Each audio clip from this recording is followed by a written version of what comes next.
Roger, roger. Roger, roger. Good evening, my darling batlings. Miles, put that away. What the fuck? Miles, look, we get you're into this kind of shit, but still, dude. What are you talking about? You know damn well what we're talking about.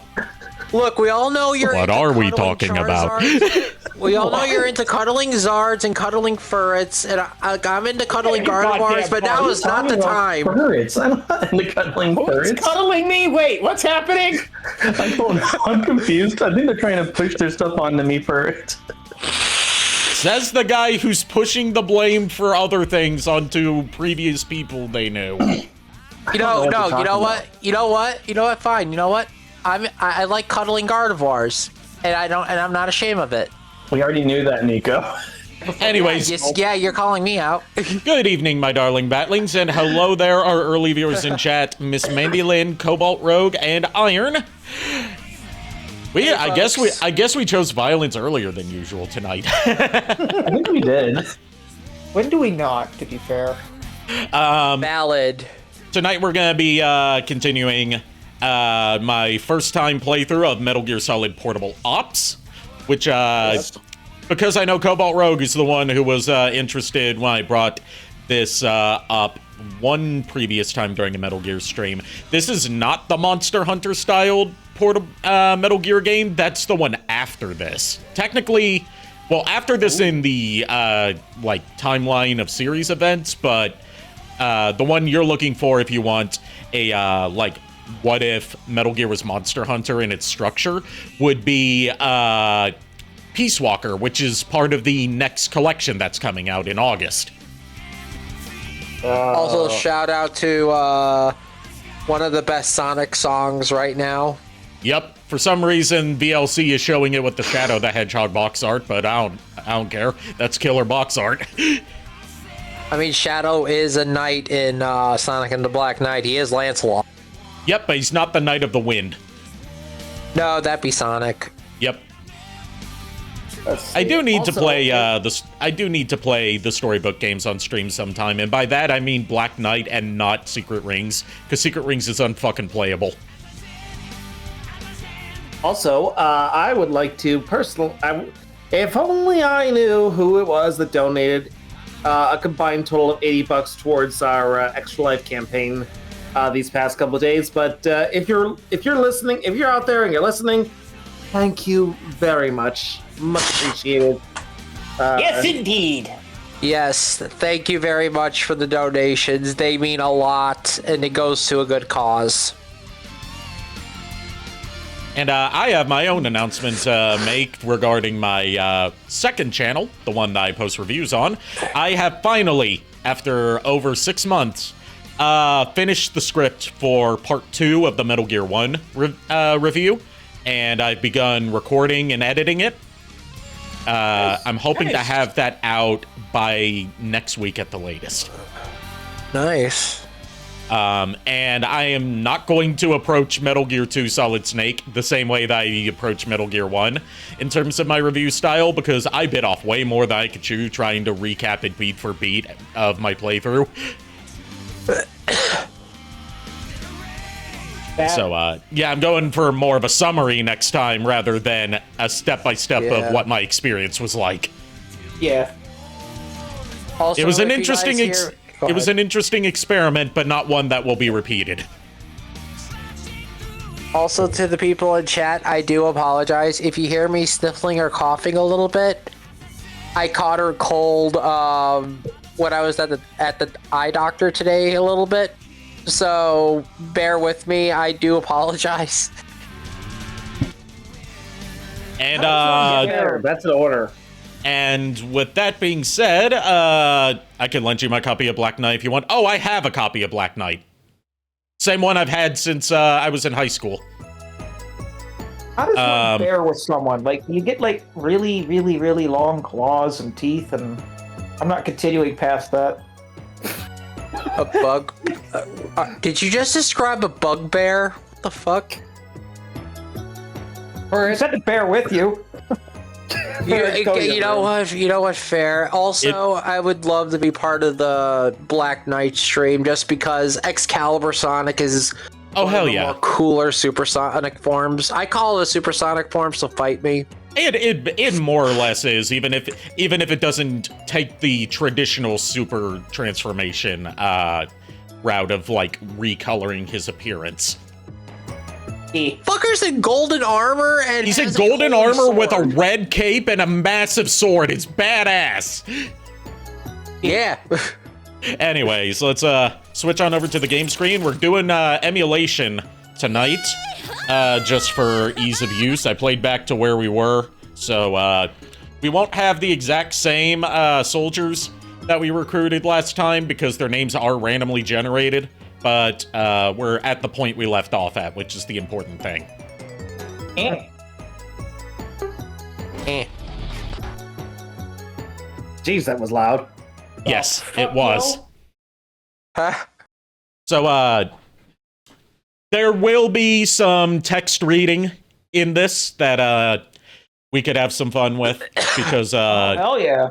because this is the only Metal Gear Solid game that is not fully voice acted. It has voice acted cutscenes, but it has a lot of text scenes that are not voiced. I say this with the utmost confidence that you will not lead me astray again. You get pictures of the characters that are talking, and That didn't help with the cat, Ari. yeah, but a lot of this is mostly characters that you've already seen from Metal Gear Solid 3. All right, That's that's fun, Mandy. so. Like Paramedic is one of them, and I believe Eva is in this game as well as an optional character that you can recruit. Oh hell yeah! But we've also got a main villain voiced by Steve Bloom. We've got 2 psychic twins voiced by Tara Strong. All right. That's about all we've encountered, besides like the guy at the beginning that tortured Big Boss with cock and ball torture to squeeze some information out of him. Oh jeez. That was a sentence. Yeah, yeah. Yeah. Just let me know which one you think. Oh, the and Fluttershy voice would work this for. guy Roy Campbell, young Roy Campbell, you know, the Colonel from from all the other Metal Gear games. He does not sound like a young. He does not sound like a young Paul Lighting like we expected. He sounded more like you trying. I say this lovingly. It sounded more like if you were to try and voice Snake. Me? Yes, Yes. because he has that higher tone to him than David Hayter does. That's fair. All right, and I just realized we are blocking some of the subtitles, so that's going to be a problem. Oh yeah. Your wings are blocking it. Well, Miles is blocking it too. Damn, Miles! Yeah, I can turn move. I can turn off the wings for now. Yeah. There we They go. serve their purpose. Can we move Miles maybe to the right? I have to move all of you because Into you're your- one source. Into your, and I say this. Oh yeah, that's right. Yep. There you go. One source, one unit, one mind. One of us. One of us. So this would be your character, Furret Campbell reading. According to the report, there's a map at the supply depot showing the route. Hold on. I have to click back into the emulator. Some people call that route. I just mispronounced it. Used to deliver supplies. We need to go get a glass of water if I'm going to be doing this. It details how they get supplies unloaded at the harbor to the depot, which means it shows how to get from the depot to the harbor. So what do we do now, Snake? What do you think? We're heading for the supply depot. Roger that. Roger, Roger. I'm gonna go get a glass of something. Yeah, I would. Don't fuck I up would. your throat. Don't You're fuck gonna up need your it. throat. As someone who's been doing a lot of Snake voices for a while, mostly for fun, but also for Metal Gear streams, you're gonna need it. Yes, Also, we are going to. Go ahead. Go ahead. I was just gonna say Miles had to go AFK. His mom's yelling at him. So Okay. he'll be back Okay. as soon as he can. Yeah, also, you guys are going to the supply depot. Is it by the Home Depot? We'll say hi to Chuck on the way. I don't know. Do they have Home Depot in Columbia? No, but they have the weapons depot. Yeah, we went to the. Not with that attitude. Well, they don't call it the weapons depot. They call it the. Actually, no, that would be the supply depot. Weapons are supplies. Yeah, or you could say it's Energon Depot. Never know.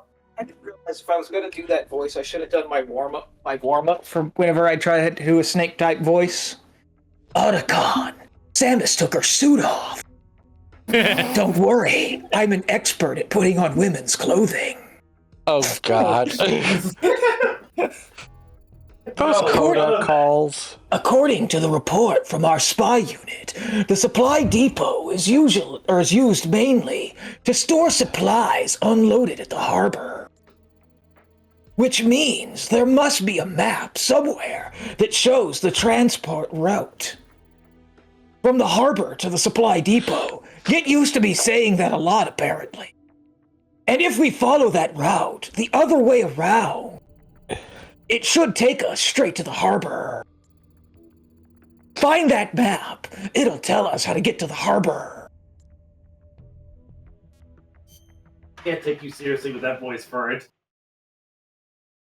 Well, I mean, it was a very unexpected voice. The actual voice Campbell has was very unexpected for us. Because we're so used to him just sounding like Grandpa Max from Ben 10. Yeah, that's fair. That's fair. Who wants to do standby? No, this is still Campbell. Oh, is it? It looked Yeah. like a completely Now different we're in a character. codec call. It's very The likely- text box is covering up the left-hand side of the screen, so it's covering up his name. Like the chat Oh, box. fair enough. Yeah, I see it now. Yeah. It's very likely there's a map showing the route to the harbor stored in that supply depot. Conduct a search of the facility, taking care not to be seen by the enemy, and find that map. Rich, don't tell me what to do! Good luck! I will tell you what to do, and do you know why? Because there's nothing you can do about it. Like, literally, there's can't do about it. And do not be alarmed. This is not Twitch lagging issues. This is just how the game runs. Yeah, I was going to say you're telling a half orc barbarian what to do. That is not a wise idea. Never claimed to be a wise furret. Okay, fair. Main reason I'm playing this on emulator is because, by God, is this a bitch and a half to play on PSP with only one analog stick? Wait, what? When did I become a half orc? I was talking about Talking JKR. about age. But I said, bitch, don't tell me what to do! Yeah, and then Ari said I never claimed to be a wise ferret. Because Nico said that, tell the half-orc what to do. Oh, I get it. I'm gonna go back to sleep. It's okay. Don't mind. Don't mind it's me, okay, soldier. we all I'm love you. just. Oh, you're gonna throw a grenade at me? Okay, let me see if I can get out of the way. Everything. No, I can't. Are you bullying Furret, guys? You died. When are we Oh, not? you're alive. Yeah, that's fair. Also, you good, Miles? For the most part, yeah. It was something stupid. When is it not? Okay. Yeah, I was gonna ask, when is it not with your family? But, whatever. Yeah, there was a TV that broke, and my mom was just screaming, like, fix it for me. Fix it, fix it, fix it, fix it, fix it, fix it, fix it, fix it, fix it, fix it. Fix You it. know I'm what? not- You know fix what? it. All the kudos in the world to fucking Billy West. That is hard to say super fast. Yes, it is. Yeah. Also, dang it, Miles, fix it. I'm not technologically adept. Why must I fix everything I touch? That's how I feel. Yeah. I'm sorry, I love Wreck-It Ralph. That's one of my favorite fucking anime Wreck-It- movies. I love both Wreck-It Ralph movies. Like, I go back to those constantly. The second one was good if you ignore the last, 20 minutes. I've only seen the second one. You haven't seen the first one? I'm sorry. Nope. That has one of my favorite goddamn lines in it, and that's the whole thing about when he's at the the villains. Thanks, with, Satan. the villains. Yeah, the villains meeting. Thanks, Satan. Actually, it's pronounced It's a- Satine. I love how they talk about the creed, and it's just like you see Eggman like saying the creed in the villains meeting, and he's just looking down like he's disappointed. Yep.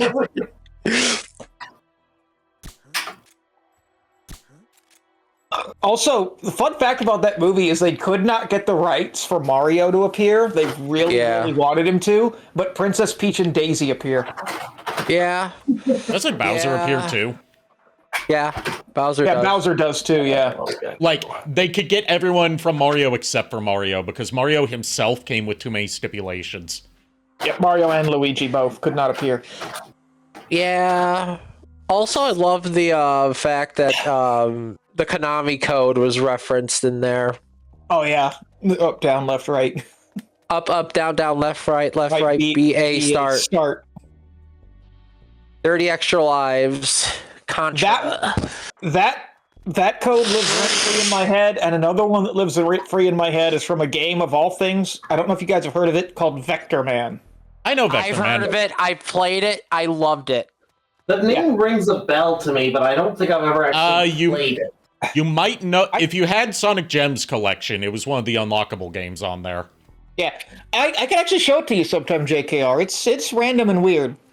Okay, yeah. But the code that lives rent-free... Sorry, JKR. Go ahead. No, I'm not the one trying to talk. That's Nico's trying to talk. I was trying to talk, and then I got caught in almost like a sneeze.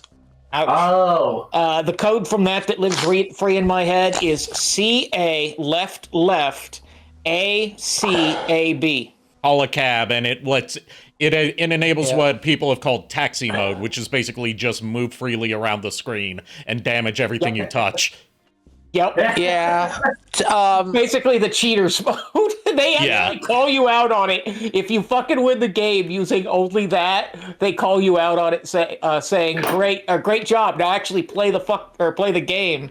Yeah, you don't get the ending, you get a screen telling you to play it again without cheating.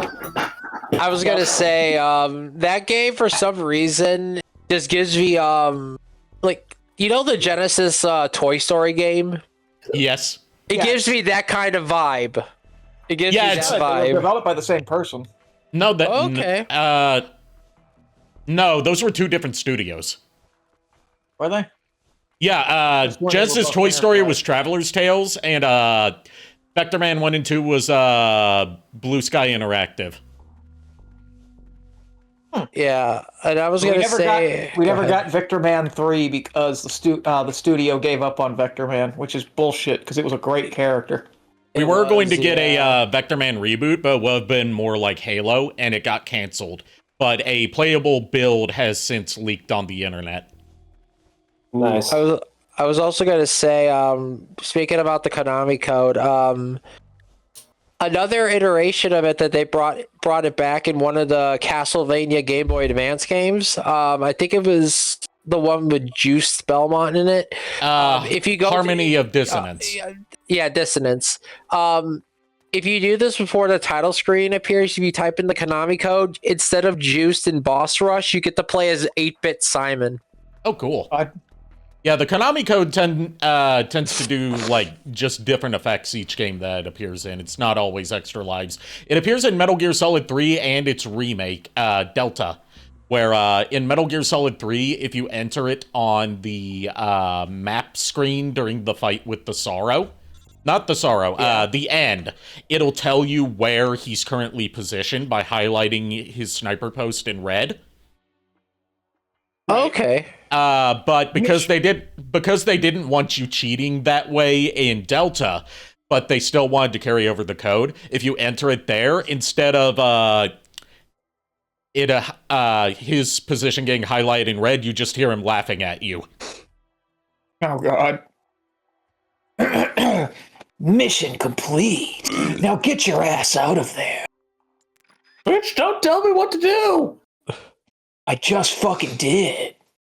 So for those that weren't here for part one, you're gonna notice me dragging a lot of people back to a truck. That's how we recruit new staff, because they hadn't simplified this yet like they did in Peace Walker with the Fulton recovery system. You have to drag each and every individual soldier you want back to the truck. Oh no, the truck have started to move. Yep. I was looking through my footage of stuff to write for the script for the Metal Gear 1 review, and I ran into my own "oh no, the truck have started to move" moment that really screwed me over, and I forgot about it. It was after I had gotten everything I need to finally get to the Metal Gear's hangar. There are 2 trucks parked outside that hangar. One of them has some rations in it. The other one takes you all the way back to the beginning of the game. Guess which one I stepped in? Oh no! Yep. Also, I was gonna say, somebody found a Charizard sneaking around in a box. It's obvious, but it's also adorable. They were more impressed that his tail didn't set the box on fire. No, the tail is just dragging as like his body is like covered by the box. Why is that flame tail moving? Oh no! You see nothing. You see nothing. You heard nothing. It's polymorphed. Polymorph. God damn it! All right, let Furret read. Let Furret read this stuff. Go ahead, Furret. Go ahead, Furret. This map you found has given us a lot of valuable intel on the peninsula. We know the location of the town, the rail bridge, the Soviet security base, and the harbor. Just as we suspected, the map shows the precise routes to and from the supply depot. I guess it was worth the trouble after all. I'll say, now all we have to do is head straight for the harbor. At least, I wish it were that simple. You actually have to do several very complex things, including but not limited to gathering several honey badgers, a thing of duct tape, and a time bomb. Why? What's the problem? To get to the harbor, we have to pass the over-the-rail bridge. This is where the badgers come in. But that bridge has been closed off and turned into a checkpoint. How do you know? Oh, god damn, I read that horribly. A supplement. A supplement? That's what you were about to say. Oh, a supplement to the map's list of rotation schedule. God damn it. Are you going to be okay? I don't think he's ever going to be okay. I'm just getting, 1 second. Don't die on soldiers us. manning the checkpoint. Checkpoint, huh? That could be trouble. Is there a way to get around it? As you can see from the map, the eastern half of the peninsula is divided from this is becoming a version of like some kind of wrestler. The western half by a river. If we want to get thank you, Randy Macho Savage. That's what I was trying to say. Slowly becoming some kind of version of Randy.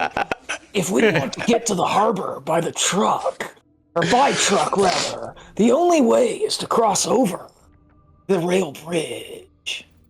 So not only are we cut off from the harbor, we can't get to the east side of the peninsula at all. Is there a way to break through the checkpoint? I'm cutting off all of you guys' cigarette supplies.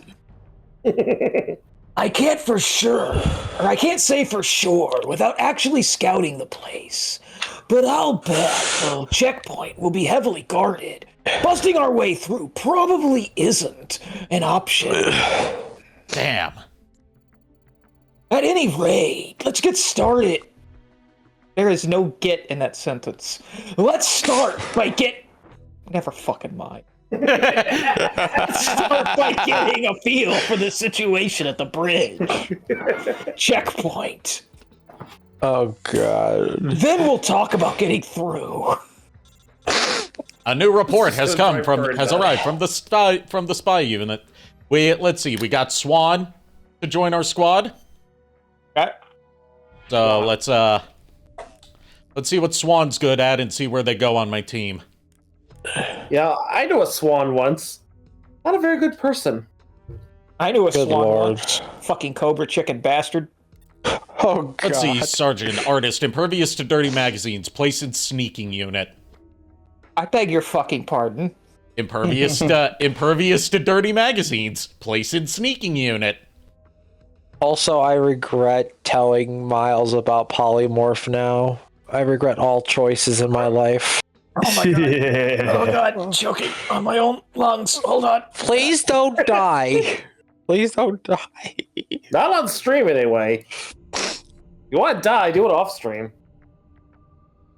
God damn it, JKR. You just reminded me of the fucking has-been hotel shit. Oh my god. I'm coming! Not off camera, you're not. Oh god. Spies procured additional ammo, usable with the SVD. Good thing I don't have an SVD.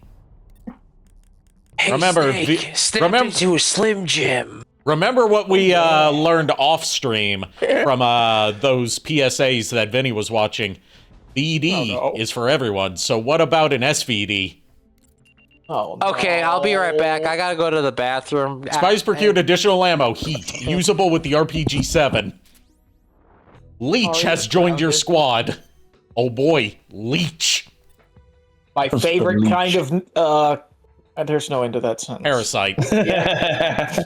Yeah, honestly, never trust a leech. Never trust them. Yeah. The only leech you can trust is when you polymorph them and they don't turn into a leech anymore. Okay, So- enough with the damn with the damn polymorph, Miles. Blame Nico. I'm putting Leech in the Nico, technical thank unit you. because I'm not putting someone with that low skill anywhere in the sneaking unit. Yuffie of the stream says hello. Oh, nice. You'll be in the stream. What is your What is your wisdom? She sniffed the microphone and then laid down. Aw. All right, let's go to the rail bridge. Get to the harbor. No, actually, I read that right. To get to the harbor, we need to cross the rail bridge. But the bridge is closed by a checkpoint. This isn't going to be easy. Lucky for you, it's going to be hard. Let's pay a visit to the bridge and see this checkpoint for ourselves. Art mission? Yep, that's a car noise. I would certainly hope it's a car noise. Otherwise, what the hell would he be getting into? Yes. This is still Campbell. All right, your job is to observe and assess the security situation on the rail bridge. How many soldiers are deployed there, and whether there are barricades or other Heavy. Miles, Nerdy Furret, Nico Belmont. Is that heavy? Yeah. Yes. Other heavy defensive measures in play. We need to know these things if we're going to cross to the other side. Right here, or right now. I'll put the offer down. Proceed to the position from which you can observe the bridge. Good luck. If you want to know why Campbell's not out here doing shit himself, first of all, he has a broken leg. Second of all, he has malaria. Ugh. Right here, right now. I'll put your mission down. These are the objectives that I know you want them. I was going to say, right now, it's time to kick out the jams, motherfucker! I've been listening to some, like, 60s proto-metal recently. Of Oh, course geez. you have. The 60s were the worst.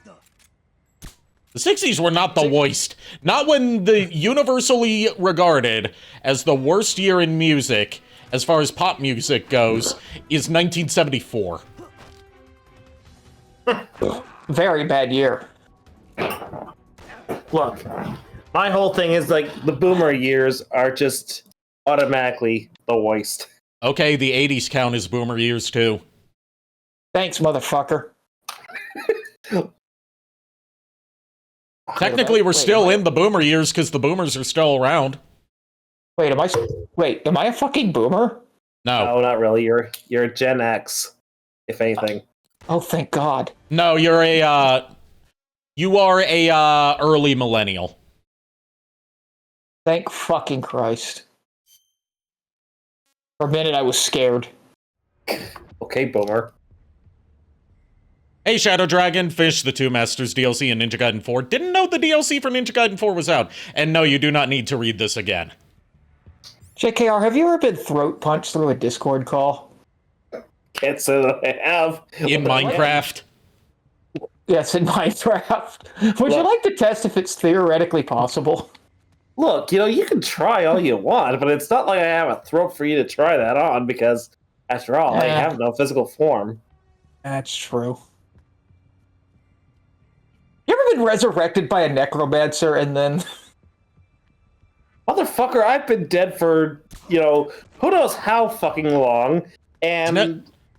Would Necromancer be able to give him a neck, then? He is a necromancer! So you're saying he wants to romance your neck, so he's going to give you a neck first. Oh my god. What did this become?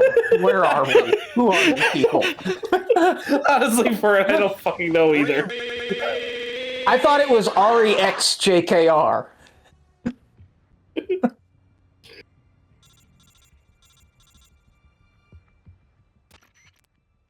Look, Furret, I like you, but not like that. This wasn't shipping you. This was shipping you and the Necromancer. I fucking god. You say that, sorry. What? The bridge is completely blocked by trucks? Great. Just what we needed. All right, that's enough. Head back to the truck. We'll have to think of another way. Only we had a necromancer. Why? So they can romance their necks? Spies procured additional ammo usable with the Mark 22. Oh god, thank god, something I can actually use. All right, what's next? They're using those trucks as roadblocks. And based on the supplements from the checkpoint, it looks like security on the bridge is as tight as a noose. Wow. I'm talking tight, like super fucking tight. Could you please get back on track? Meaning there's almost no way we'll be able to sneak across it unseen. Any ideas, Snake? No! We lack the manpower to take them head on and break through. And sneaking through seems out of the question. So we need to figure out some other way to thin out their numbers. A diversion, huh? BRB. Okay. Okay. Exactly. If we can create some commotion by blowing up an enemy facility or a prominent landmark, they'll send in reinforcements to deal with the situation. It looks like they've got a relatively large force deployed on the bridge, so I'm thinking this is the first place they'd pull people from. Thinking. I guess all that's left is to figure out what we should blow sky high. It's probably best to take out key enemy facilities or places with things that look susceptible to demolition. No fucking shit, Snake. Legendary soldier with an IQ of, I think, like 186, if I remember correctly. Oh god. And he not only believes that Santa Claus exists, but he also, and that NORAD tracks him every year, but he also believes that eating glowing mushrooms will recharge your batteries.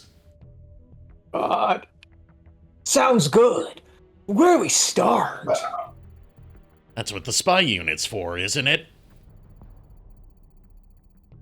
You're catching on, Snake. Let's deploy our spy unit right away.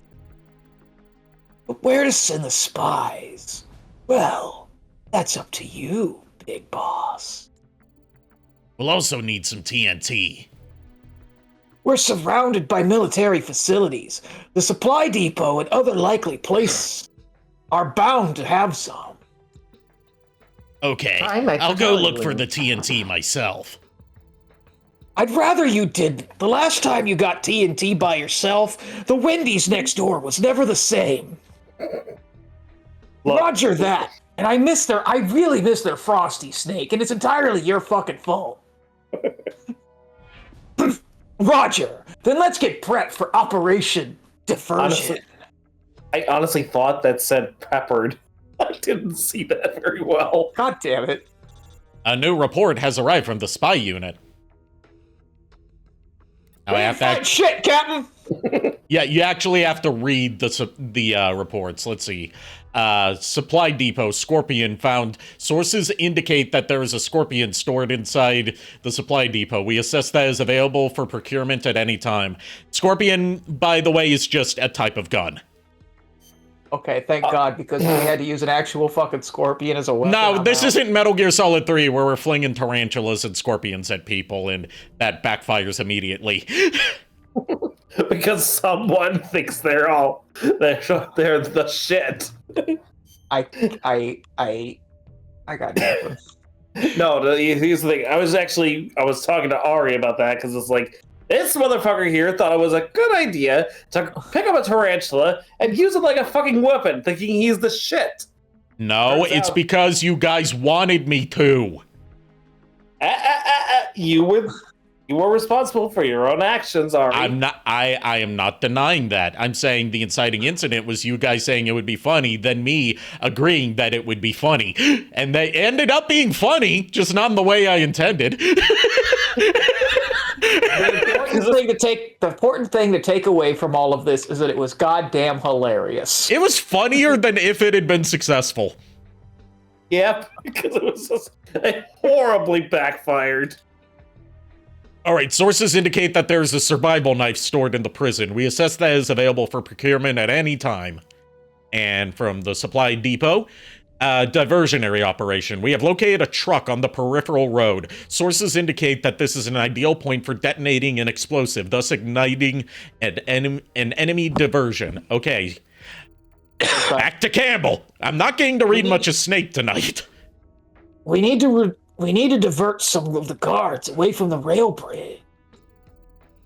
If we blow up a parked truck by guessing, welcome back, Nico. At least a few of those guards, I'm guessing at least a few of those guards will be sent to the supply depot for reinforcement. We need a nice big fireball. Hold on, I know a tiefling. Oh, God. That should grab their attention. Good luck. Yeah, I'm back, and I did at JKR. I tried the pepper trick. Yeah, did it work? Uh-oh. I feel a lot better, but at the same time, I am very dizzy. I had 13 sneezes in a row. Oh shit! You need to bow out, Nico? I'm good. No, I'm good. All right, just take care of yourself, buddy. I'm just a little dizzy from doing 13 sneezes in a row. Remember, kids, don't do sneezes. Do coughs instead. Actually, don't, because you can fuck up your throat. Do not take medical advice from Furret. I implore you, as Furret, do not take medical advice from Furret. This advice was brought to you by Furret MD. This advice was brought to you by Furret MD. All right, this is a sabotage operation. Listen, all of y'all, it's a sabotage. Oh my God. Typing on that after everything I just said. God damn it. Make sure you correctly identify the target position and be careful with that TNT. Good luck. Look, the last time somebody was messing with TNT, they were chased by this.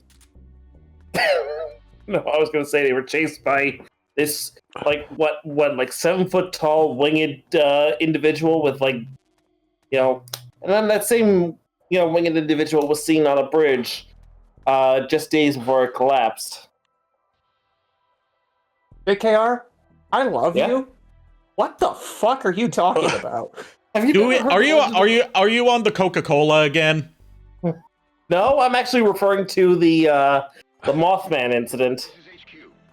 I was gonna say, I know exactly what you're talking about, but I forgot where the reference came from. Okay, no, you know what? Yeah, I got it. Okay, yeah, sorry, dude. It's like, it's a really weird thing to fucking say. Like, I love you? What the fuck are you talking about? I love you like a brother, but the fuck you saying?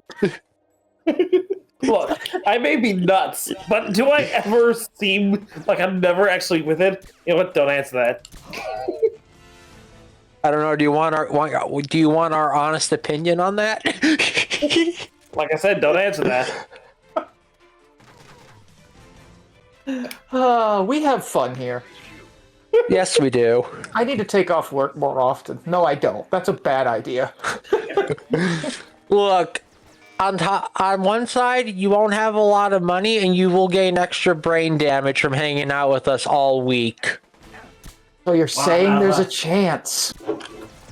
One of us. One of us. One of us. You couldn't hear the high-pitched laugh I did on mic. God damn it, I hate this microphone. The good news is my dad and I were cleaning out the garage today, and we actually found a microphone that's better, or might be better. The problem is I don't have the connection cables for it. Ow. Oof. So we're going to look into getting connection cables for it and hooking it up, because it's an actual podcast microphone. Okay. Oh, nice. Oh, If you're talking like an XLR microphone, you're not just going to need the cables, you're also going to need a mixer for it. Yeah, which is like a box. Which, you know. I'll send you a picture of it later. Yeah. I can recommend some good budget ones for you. Yeah.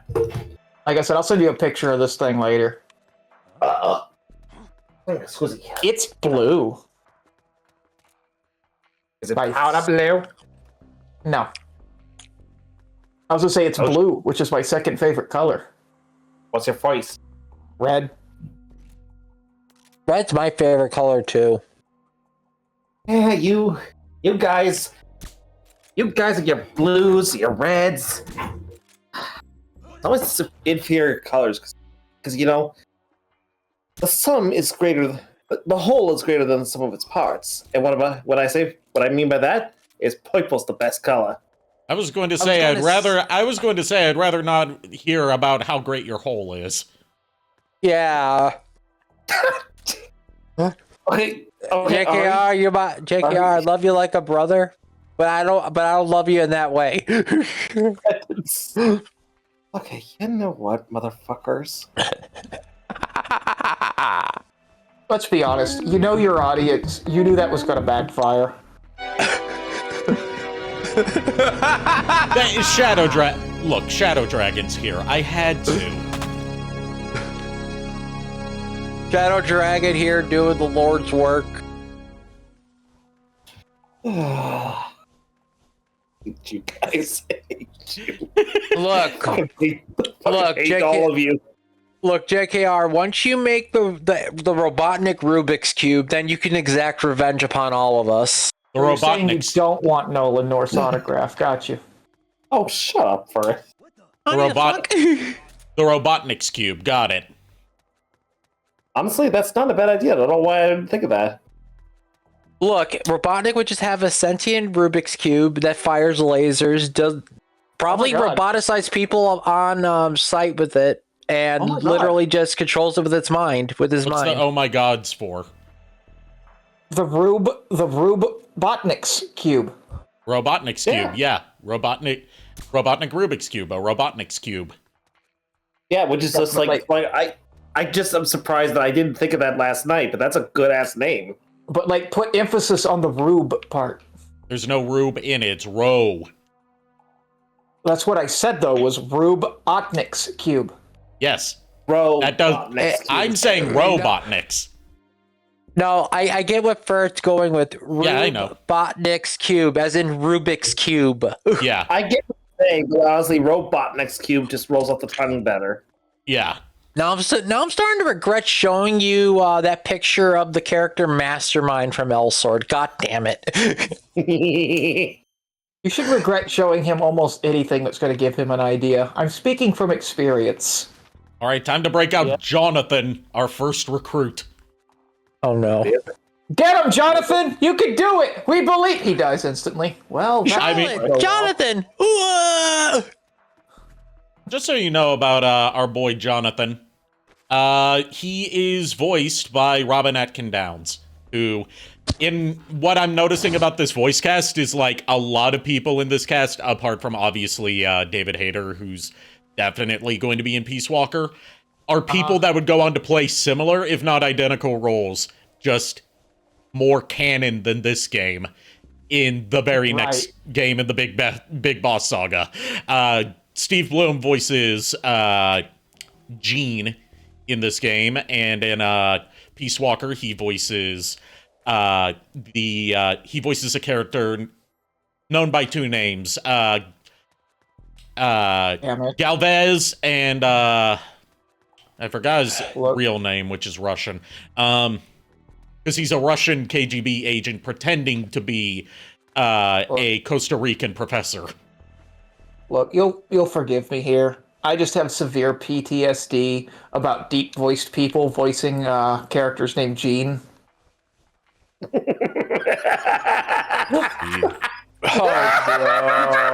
Oh no. When JKR laughs like that, I know it's trouble. It's because of that fucking cat. It always comes back to that. Which you thought I was in on that, Furret, but I, for once, was innocent in the matter. This is a different Gene. This is Gene, I know. like the Simmons. I know.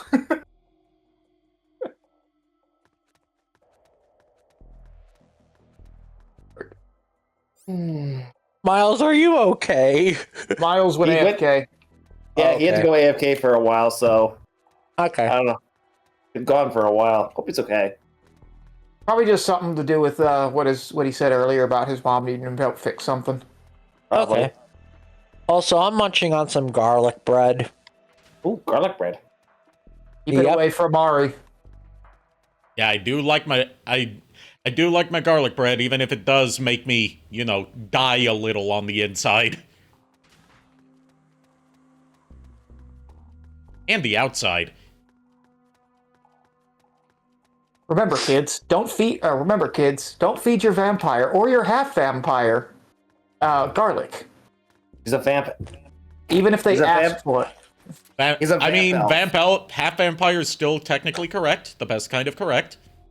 Technically correct, but not the right terminology. Yeah, but still technically correct, because I am half vampire. Not specifying what the other half is. That's true. That's true. What's that? Never mind. I don't care anymore. Stop punching me. Alert. Okay, I'll kick you instead. The alert. Oh my! I still can't. My mind still goes back to the damn tarantula domino effect in Metal Gear Solid. Yeah, we were talking about that earlier. Sorry, Like right before you got back. Yeah.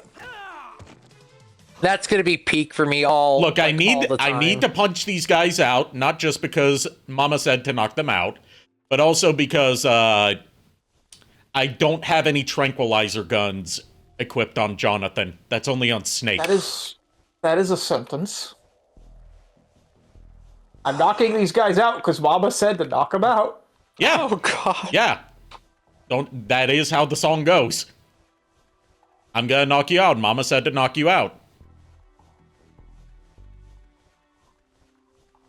There's even an achievement for using CQC to knock a guy out in Metal Gear Solid 3 called Mama Said to Knock You Out. Good lord. Start on you. I'm just going to go ahead and agree with you because, okay. It's an old LL Cool J song. Oh. I only know of it because it was covered in everyone's favorite direct-to-video sequel to a dog shit movie, Kangaroo Jack 2, G'day USA. Oh, I'm sorry, God. they made a sequel? Yep, a direct-to-video animated sequel, and in this one, the kangaroo actually does talk. And it's not just not just one of those hallucinations. I'm sorry. When I saw the trailer for Kangaroo Jack when I was younger, and that kangaroo was rapping and dancing, I'm just like, no. Fun fact, that is the only time in the entire movie that happens. Yeah, pretty much. Okay, how the fuck do I blow up the truck? And yet they based their whole fucking commercial base around that idea. Yeah. Yeah, because they knew what they basically knew no one was gonna see it otherwise. So they Part of it is because it went through development hell when it was supposed to be an R-rated mobster movie, and then the producer saw the initial cut. It was like, that kangaroo? We need more of that kangaroo, and we should make this a kids movie. I'm sorry. That kangaroo dancing and rapping is just cursed. I don't know why. It just is. I mean, it shouldn't exist. Yet somehow it does. I mean, it technically doesn't exist because it's a hallucination.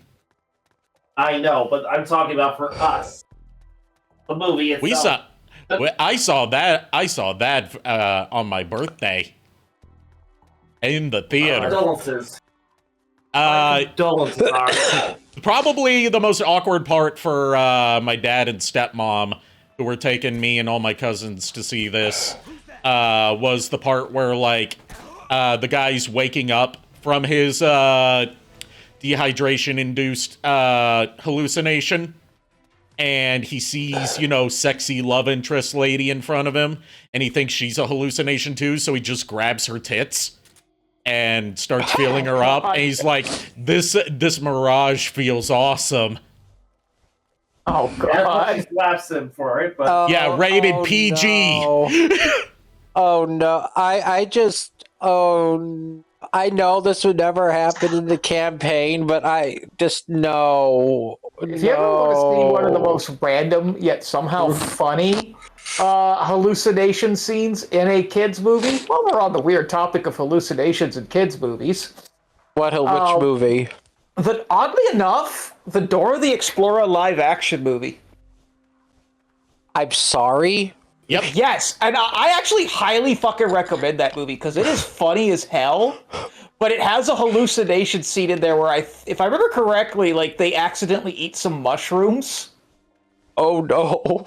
And it, like, sends them on this weird-ass drug trip where it becomes the animation version of the Dora the Explorer. And it is fucking hilarious, and actually ends with the one dude of the group getting buck fucking naked and running through the jungle. Oh, jeez. What the fuck? This is a fucking kids movie. Produced by Michael Bay. Yeah. Look, I'm sorry, but I have to say this. He actually got it right. Look, I'm sorry, I have to say this. You don't know your shrooms. It was just like really fucking like out of nowhere. What am I watching, and why is it fucking funny? Oh no. There's another part in there where Dora has like a really oddly extensive knowledge of the mating habits of scorpions. Okay, the more you talk about this movie, the more intrigued I am now. It's a shit post of a movie aimed at people that grew up with the kid version of Dora the Explorer. Oh my god. Like, to give you an example of like, okay, go ahead, Ari. I was just going to say, like, in terms of tone, from the reputation I've heard about it, it is to Dora the Explorer as the live-action Scooby-Doo movie is to Scooby-Doo. Yes. But, it's so fucking funny, and I, like, highly recommend if you've never seen it, you need to. Because, Boots the Monkey is in it, by the way. He's voiced by Danny Trejo. I'm sorry? Yep. For one scene and one scene only, he's voiced by Danny Trejo, and even Dora's like, Boots, you can talk? Yet Swiper the fox is in it, walking around like a human like he does in the movie, or the cartoon, and no one fucking acknowledges it. Okay, so I have a recommendation for the Discord movie night. Oh no, you know what? I'm down. I would host the shit out. Hell yeah. Because now I am interested in this, and I am very curious. What is the actress's name? God damn it. She's actually very famous now. But she, like, give a bad example of something she was in before she played Dora in this. Yeah. She was the kid in Last Night. Transformers Last Night. Oh, okay. Oh, yeah, her. I know who you're talking about. Oh my god. Okay, hold on. Okay, that about does it. Good work. Now hurry and get back to the truck. Rich, don't tell me what to do. It's okay. We don't need to worry about being spotted. I took out all the guards in the base. You what? You did what? Isabella Marseille, or Marcade. That's the girl's name. Or Marced. Okay. Isabella Marced. You did it. Some of the guards on the bridge just left in a big hurry. Okay, let's move on to the next target. Like, the thing she's like most popular for right now is she's the new Hawk Girl in the DC movies. Oh, cool. Okay. The recent Superman movie, she played Hawk Girl. Excuse me. Interesting. Yep. I forgot to wait to recover my guy's stuff so they don't show up to the mission very tired, because otherwise things are going to go very poorly, as they have before. God. All right, we got, speaking of Hawks, we got Hawk to join the squad. We got Skimmer to join the squad. Seymour!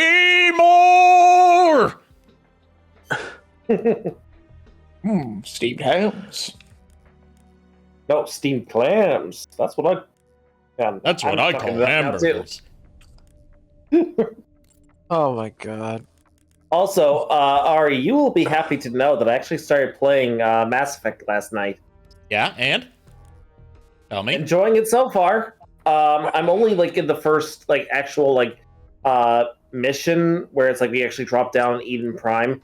I have to hook up a controller though, because I'm like I don't feel comfortable playing with mouse and keyboard. Yeah, this is a game that's really made for a controller.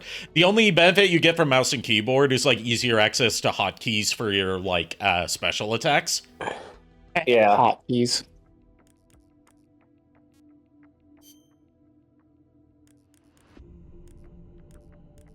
Thankfully, I do have a. Oh, sorry, Nico. Go ahead. No, go for you first.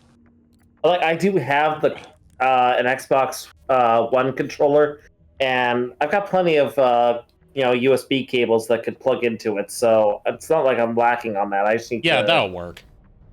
Yeah, it's just, I need to actually sit down and do it. I've I've got stuff going on and been busy, but hopefully, I might actually be able to pull that off tonight. Well, not tonight. I guess I got school in the morning.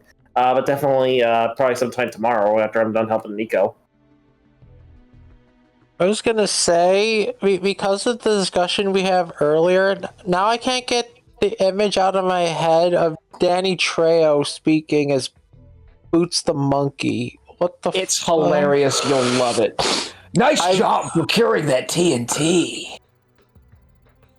Now make sure your spy unit is out looking for places to cause commotion at various locations. In the meantime, I really, really want to go to Wendy's Snake. Can we please? Like, I just really want a Frosty right now. Campbell, focus on the mission. Sorry. It's just those delicious Frosties. You know they have a new one made out of Thin Mints? Honestly, Frosties sound really fucking good right now. That does They really sound do. pretty good. Damn it, focus on the mission. Frosty, Right. Use this window of time. First the mission, then the Frosties. Oh yeah. Definitely. Use this window of time to Recruit. recruit more comrades. Use this window of time to get yourself more Frosties. To be fair though, they actually do have like a Thin Mint Frosty right now. It looks so fucking good. I'm not a fan of Thin Mints. I don't like mint with chocolate. I just don't like mint in general. I like mint as like, a breath mint or gum, but not like as a flavor to something else with a different texture. Like I peppermint- like... Go ahead. Oh no, you first, Nico. Ladies first. No, after you.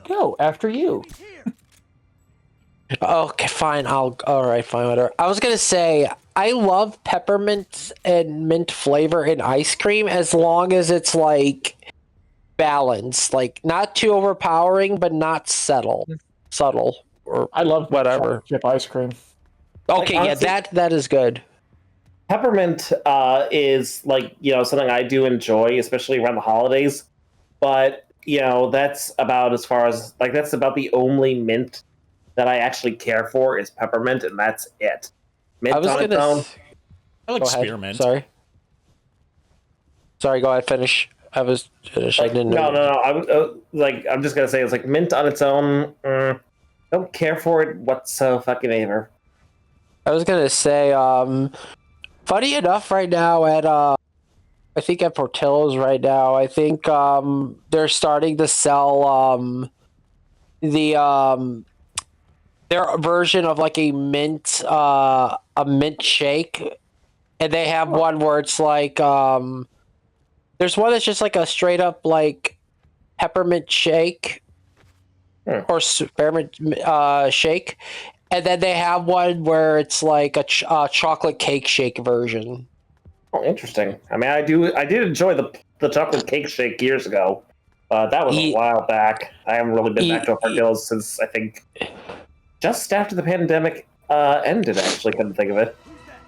Yeah, because I know me, you, Ari, and Lulu went to Portillo's for lunch. Yeah, that was during my Yeah. first trip to Chicago.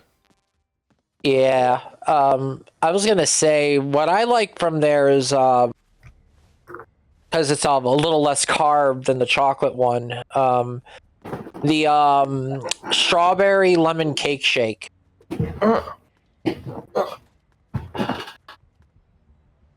Nice. Very nice. Oh my What Would it be am okay? I supposed to I'm fine. Yeah, I'm just a then- little out of it. hurt these two guys? I feel I ya. should probably check my map. Wow, great map. You're welcome. I designed it myself. Shut up, Campbell. He stole it from someone who was wearing a purple backpack. A sentient purple. A sentient purple backpack. That is the one thing about the movie I can't remember. I don't think Map or Backpack ever talk. I don't remember if they do. I mean, like- even if go ahead. Like I said, they try to keep the movie relatively grounded, where like the cartoon stuff doesn't really like translate into the movie. But other than the hallucination scene I mentioned before, and the fact that for no goddamn reason, and again they never acknowledge this, Swiper just fucking exists. Voiced by Beyonce del Toro, by the way. Benicio del Toro. Benicio del Toro, yeah. Hey, Chuck. Chuck in Hey, chat Chuck. with the wah. Wow, Luigi time. I've never seen the sequel they did, and I don't plan to because I feel like it would just ruin the majesty that is. I didn't know they made a sequel. Yeah, they did like a couple years ago. I heard direct to DVD. absolutely no. Oh, direct to DVD. That explains it. There was like no promotion for it. Yeah, Chuck, you just came into the fact that hallucinations in a Dora the Explorer live action movie with Boots as Danny Trejo. I did not know this. Danny Trejo has boots, but yeah. Sorry, I'm back. Welcome back. Welcome back. My family needed me for a lot of stuff. It's okay. It's all right. It's good to feel needed. Yeah, we were having interesting conversations, and there was a lot of revelations. I'm not gonna say my thoughts, so okay. I think this is about. Is this like really all we can do on this mission? Confused. Seems like it. You're confused? Well, I mean, that's not exactly difficult, Ari. Yeah, I know. Just make sure you don't hurt yourself in your confusion. You just confuse Ray on Ari. I Why do you- always hurt myself in my confusion. Hexy, no, sweetie, no. I can polymorph it. Do you know anything Okay. but polymorph? Oh, Mass polymorph. Mass polymorph. Okay, this Charizard is just going to turn everything into something by the end of the campaign, and we do not know what. It's just a roulette. You spin the wheel and you turn it into that. Oh Spins yes, the wheel. uses polymorph on Hexy, turns Hexy into Arceus. I am your god now. Guys, we got a monkey on our squad now. His name is Ape. Yo, We got hurting and we got Ape. Hurting. oh, I'm hurting pretty bad. Oh god. My brain went to Maroon 5 all of a What does sudden. Ape I'm look just backing like? up. What does it look like? Why'd your brain go to one of the shittiest bands in pop history? I don't know because it was shitty, I guess. I don't know. Oh, it's not an actual monkey. It's just a guy named Ape. Okay. Yeah, it's You know just a what? guy named Ape. You raised my hopes and then dashed them quite expertly, sir. Bravo. disappointment. I thought it was Ape Escape moment. This isn't the Metal Gear game with Ape Escape stuff in it, and isn't the Ape Escape game with Metal Gear stuff in it. Well, It shit. ain't peak. It ain't Well, peak that's fiction. a sentence. It ain't peak fiction. I'm disappointed. Oh, Why are you apparently. here then? Hi, Otter. Yep, that's Otter. I recruited her. Revolver all I recruited her the same way that I recruited the other soldiers on the spy team by tranquilizing them and then dragging them back to the truck. Why did you- can't just tranquilize a woman and drag her back to your truck? We've discussed this. Why did you tranquilize Revolver Oshawott? No, that's not Revolver Oshawott. That was Otter. We haven't come across Revolver Oshawott yet. Oh god. Have fun playing Russian roulette with an Oshawott juggling revolvers, everybody. All right, new report from the spy unit. In theory, if he shot me, it would just go right through me, right? An M1911A Yes, in the bullets. comm base. Okay. Soviet patrol base, what do you have? Diversionary operation. We have located an armory at the southeastern quadrant of the base. It is a viable point to detonate an explosive, causing a distraction for enemy units. Okay, we're going to the patrol base. Yeah. Our diversion. Go ahead. Go ahead. No, you first. Go ahead. You're speaking as Campbell. Our diversion operation went exactly as planned. One of the guard units has already left. It's post. It's post. This is a good start. Let's keep it up. Our next goal is to get those fucking Frosties from Wendy's. Cause like, look, man, I'm Campbell. just saying. God damn it! Just let me have my Frosty, man. Oh God. Abel's chicken noodle soup. Is to blow up that armory over. Funny you should say that. That's what I had for dinner. I have the Let's power. Give them some real fireworks this time. And then afterwards, frosty chocolate milkshakes. Yes. Campbell. Stay on point. Oh God. I was gonna say, look, Hexy and Smiles will not even get affected by the revolvers. It's more so the Charizard I'm worried about. Guys, we got Newt in our squad now. A nuke? Newt. He looks like a nuke. He turned me into a newt. A Newt? A Newt. I got better. Burn already. I gotta rewatch that movie again. I had to do that entire fucking scene in French for French class. Oh, jeez. Oh, Why my that God. scene? Because I had a crush on the girl that was my partner, and she was obsessed with that and made puppets based off of the characters for it so that we could do a sketch. Oh, okay. Okay, I'm gonna say this right now. Mad respect for actually doing that and actually succeeding with it. Yes. I mean, did he succeed? Is the real question. Well, we got an A, so I'm going to assume yes. I thought you were. I thought you were. I was referring to like, did you get the girl though? No. Yeah. Yeah. Well, at least you succeeded at one thing, just not the one that really counted. Damn it. No need to rub it in. I apologize. That was not meant to be. That was You're all right. I didn't take it anyway. Yeah, that was low even for me. I apologize. You're good, man. I ain't mad. I know. I ain't mad. Abe's crossbow at JKR's head. I'm not mad. I'm not bad, Galaval. I'm not bad. Incidentally, put this apple on top of your head. Oh god. No. All right. This is a sabotage operation.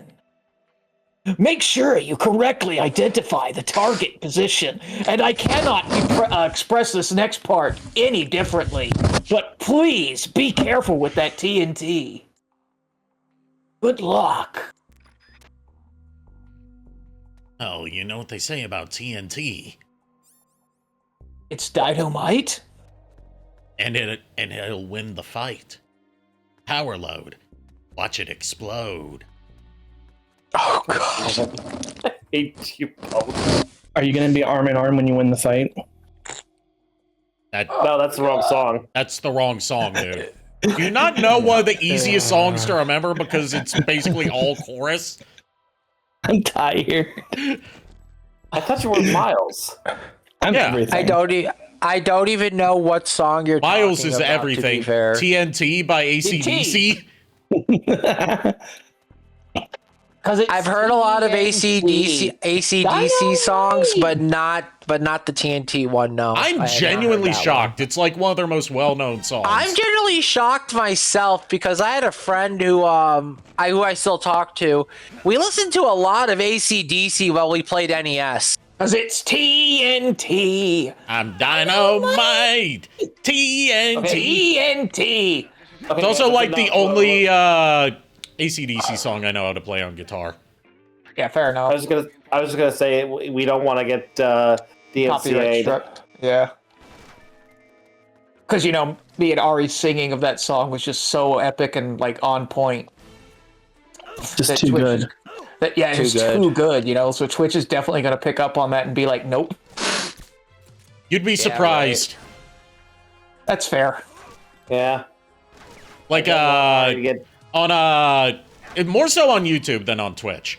But on YouTube, you remember Lord Slug Abridged, the part where the planet's being terrafrozen, and it's accompanied by Lord Slug singing a version of "What a Wonderful World" by Louis Armstrong. Yeah. That part got copyright claimed. Damn. Even though it was a fucking cover. It's not just a cover; it's rewritten and it's intentionally sung poorly. Yeah. So what the hell? But they were totally chill with the most epic version of "I Did It My Way" to ever exist. Okay. Yeah, and we got a second version of that in the Kai adaptation of season 3 that we will be watching next time we go back to Dragon Ball Z Abridged, because we still technically have enough stuff left over to get one more stream out of it.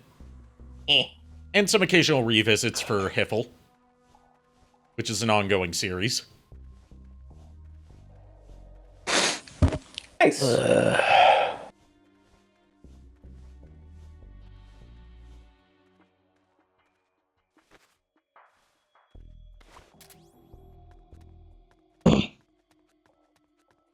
It's like they say about Hiffle. Ba ba ba ba ba ba da. Home for infinite losers. Losers.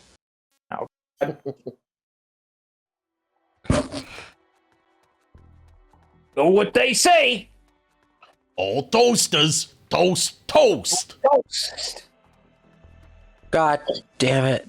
You know what? Which There's no reminds me- question. Which reminds me, we need to go on vacation again sometime soon, Nico. No. No. No. You know what they say, the more the merrier. Yes. We need to go on vacation again sometime soon. I heard about this nice island called Korodai. We're not going back to Korodai. You must listen here, you little shit. I will kill off your D&D character if we go back to fucking Korodai. I would rather you didn't. I have a serious question right now. Okay. What? Did we look under the truck for Mew? No. It's not a Pokemon game, Miles! But it is relevant. Besides, we blew up a truck earlier. So Dang it, that could have been Mew. No. It could have been Mew, but not if it was Mew, it's not Mew anymore. Oh no. It's Ditto. That happened. It's Ditto. But no, we no. It's Ditto. If we have to go back to Korodai, then yeah. Otherwise, it's just not going to leave me alone. I don't know about you gotta Ditto, rip but that Band-Aid certainly off Ditto. eventually. Yeah, I'm never gonna have to deal with Gamelon then, and then I have to have even. What's Korodai? Wanda- Korodai it's the setting of the Philips CDI game Link: The Faces of Evil, which is part of what people call the Unholy Triforce. Three Zelda games that were made for the Philips CDI without Nintendo's involvement, but with Nintendo's implicit approval due to a long history of bullshit that led to the creation of the PlayStation. It's Link: The Faces of Evil, which takes place on the island of Korodai. There's Zelda Wand of Gamelon, which, as the name suggests, takes place in Gamelon. And there's Zelda's Adventure, which takes place in the Kingdom of Tolamak. AKA Google Maps. I was going to say AKA what's Camelot spelled backwards? Tolamak. God damn it. Motherfucker, you know for a fact that the whole map is just basically one big horrible render of a Google Map image. Oh, absolutely. That said, speaking as someone who Legend of Zelda is both their favorite franchise of all time and also happens to be the same age as Legend of Zelda, we don't acknowledge that those games. Nintendo like, doesn't ever. either. See, Furret gets it. And yet this motherfucker over here wants to go back to Korodai. Yeah. We don't talk about Korodai. Korodai? No. So you're saying you would rather Korra die than go back to Korodai? Oh, gosh, Ari, why? Look, let me put it to you this way. I'd rather fight a room full of Medusa heads and constant fleamen trying to knock me into pits. Hey, So your average stage 5 of Castlevania, got it. Actually, Clock Tower stage, but that's beside the point. Atox, just hear me out. Just hear me out. Give me 10 What? minutes with her in a bar and about, let's say 500 gold's worth of alcohol, and I'll have her calm down and she'll forget all about this Korodai crap. Tell you what, I'll give you 1,000 gold. Go ham. Barrett, darling, we're getting drunk tonight. You don't have to tell me twice.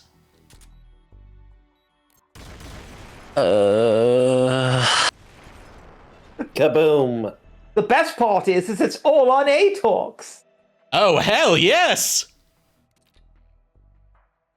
Anything to make her forget Korodai. The next morning, listen, Atox, I don't know how it happened. Just listen, okay? I don't understand how it happened myself. I'm still working out the details, but we might have accidentally maxed out the Church of Targovishde's credit card. That's not the worst of it.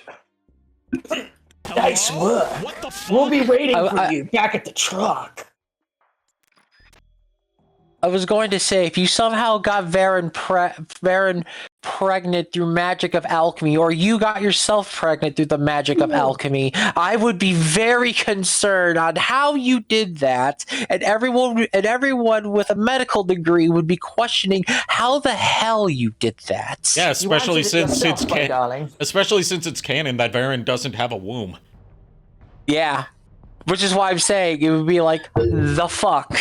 How? Le fuck. Yes, another success.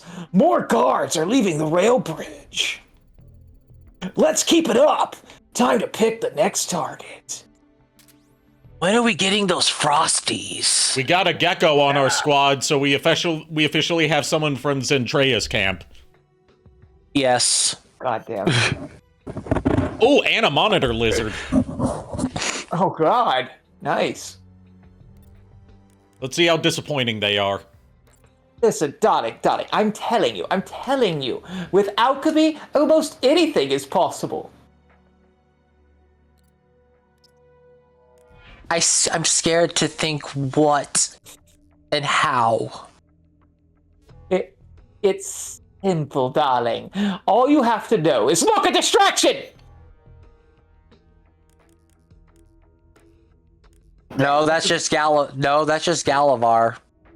Hey! Why is Galavar a distraction? Look, It's I'll be when am I- 100% honest with you, darling. I tried throwing down one of those smoke pellet things and it didn't go off, so now I'm just kind of standing here awkwardly. Yeah, I noticed. She tried to throw a Deku nut at the ground, but instead of creating a flashbang effect, it just fizzled. She tries it again, accidentally flashbangs herself. It's like just straight up that bit from the JonTron review of Are You Afraid of the Dark, where he like throws the magic story powder into the fire and flashbangs him. He's like, oh, what is this? Is this manganese? Ow! Darlings! Mommy's blind! Help! Oh no. I got her. Just does 5 points of lay on hands on Riku's eyes. There! You're able to see again. God forbid.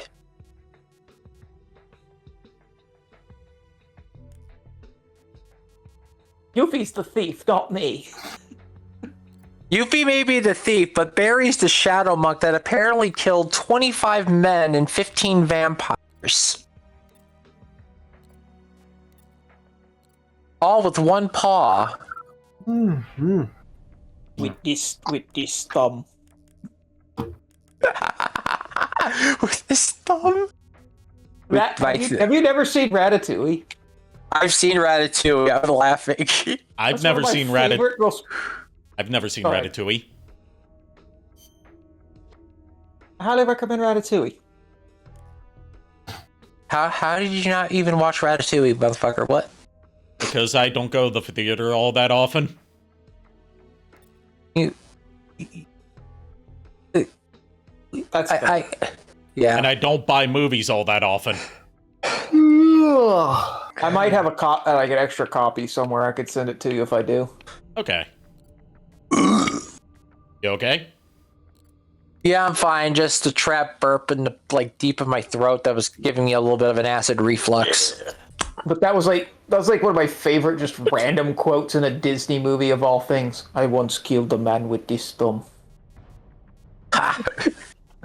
Oh god. I could just imagine one of the exploding rats doing a whole Ratatouille thing in a tavern with one of the chefs. Apparently And then it SBO explodes. joined our squad because we've got a chameleon. And a Awesome. gecko. Yo, Matt Awesome. Mercer. I will now teach you the ways of the ninja. As Honey the Cat yanks on SBO's tongue and then knocks SBO out with it. Why is she Bam! tugging on a tongue? Sonic the no. Fighters. I'll be honest, not the weirdest thing a girl's done to me. I am genuinely frightened concerned. now. I'm concerned. The sad part is that was supposed to be an SBO joke, and the sad part is that's like 100% something he would say. Yeah, that would be something he would say. Also, god damn it. Gosh, we're all yawning today. Yeah, well, I'm just very tired today because it's dreary out here. So Yeah. Yeah, I get it, dude. The weather outside is frightful. We get it. And there's no fire inside. That's delightful. What the fuck? Not with that I'm attitude. gonna go AFK for a few minutes, but I'll be back. Okay. Okay. Nice job procuring that TNT. Now make sure your spy unit is out looking for places to cause commotion at various locations. In the meantime, use this window of time to recruit more comrades. And look, Snake, I'm just saying, it's right across the street. All we have to do is get in the truck, go through the drive-thru, and I'm telling you, Snake, it's the most mind-blowing ice cream you've ever had. And I'm telling you that I don't trust anything that's not a solid or a liquid. It's some sort of sawquid. That sounds disgusting. It's a soft serve, you motherfucker. Just take it. Does it mean you trust a naked burrito? Look, What the fuck? look, Snake, just try one. If you don't like it, okay. I will never ask again. I'm just saying they have a Thin Mint one, darling. I almost said darling. God Darling! Darling. It's not Campbell and Snake that are totally lovers. When we get to Peace Walker, you'll see that's definitely Campbell and Miller. Not Campbell and Miller, God. Snake and Miller. Because Campbell's not in that game, because this game's dubiously canon at best.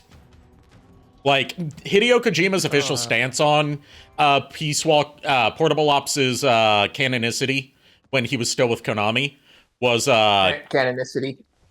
yes, that is the word for it. I know, it's just a fun word. Was the broad strokes of this game happened in, like, how the Patriots were formed, and, like, some Snake starting to build up his own personal army after leaving Foxhound, or after leaving Fox, I should say. But the rest of it may or may not be held strictly to when we make future games, because he wasn't directly involved in this game's development. So, like, he was like, look, I'm gonna keep some stuff in this canon, but if I make more Metal Gear games in the future, which he would go on to do, this came out before Metal Gear Solid 4, then I'm not beholden to what it said. And that's that's also why when you start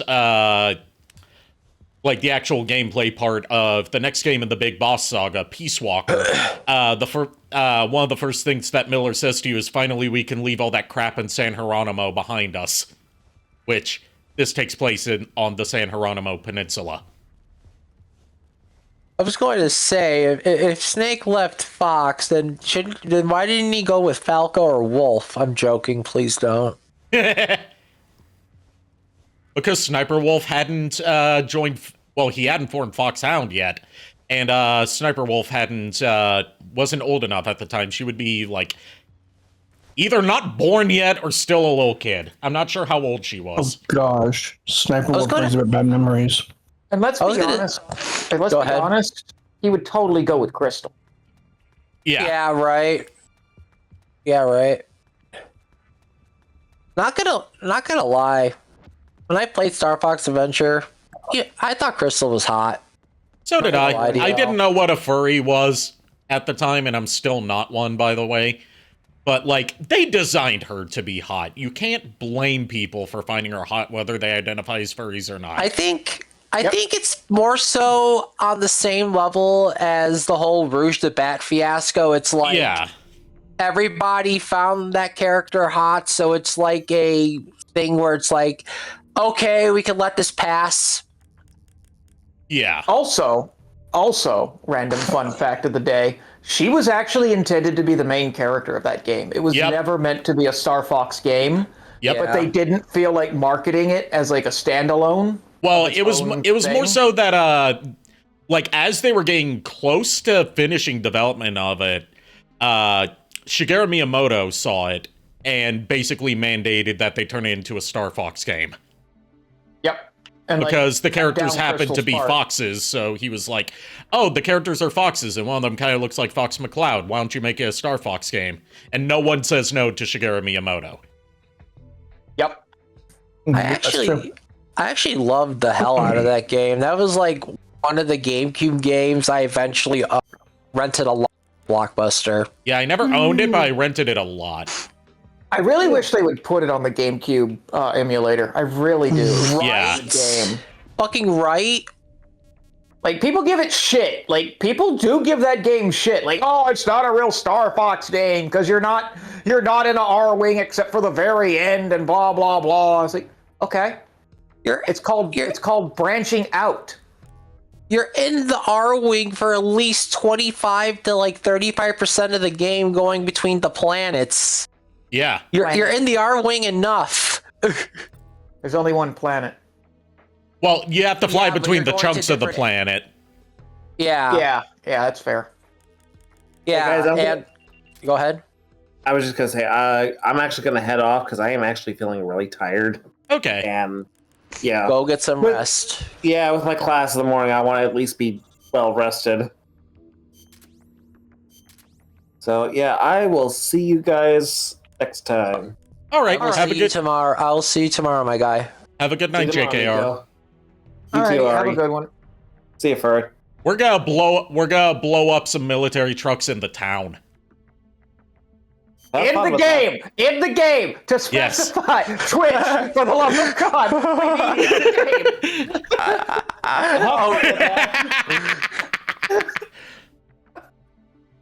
the game. And again, I think the D&D character is melding with Ari now, and it's becoming this Okay, monstrosity of chaos. after I read this, we will discuss that a little bit further because yeah, All right. I have some input on that. Okay. I'll distract. Wrong voice.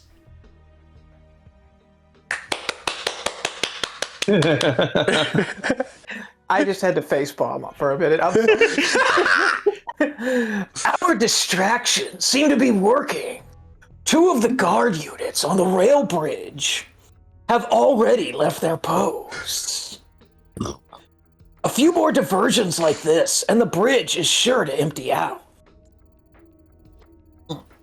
I see you infiltrated the town area. Find the military trucks parked there and blow them sky high. That'll teach the bastards. Now get out there and light some TNT.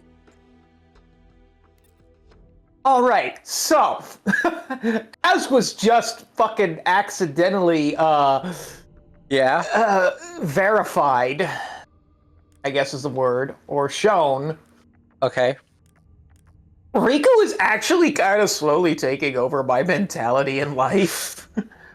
Because there are times I like have to catch myself. Like I'll either say "darling" to somebody without intending to, Yeah. or like I'll be like just like taking a shower or something, and out of nowhere I just start talking to myself in her voice. But like, you guys don't know this, or I don't know if I ever discussed this, but almost every time I'm talking with Riku, I do that hand thing that Yeah. upper class ladies tend to do. Yeah. You know the one I'm talking about. Where they, like, have their like the hand up a little bit, Yeah. kind of Yeah. like tilted to the side. I do that a lot while talking as Riku. I have found myself doing that at random times for no fucking reason whatsoever throughout, like, while I'm just like walking around. Oh my god. Yeah. Lulu, go ahead. Go ahead. I was gonna say Lulu is Vixie's taking over Lulu's Lulu as well, and I kind of have, and Atox has kind of been taking over my stuff as well, and I'm just like, stuff has happened, and I am scared.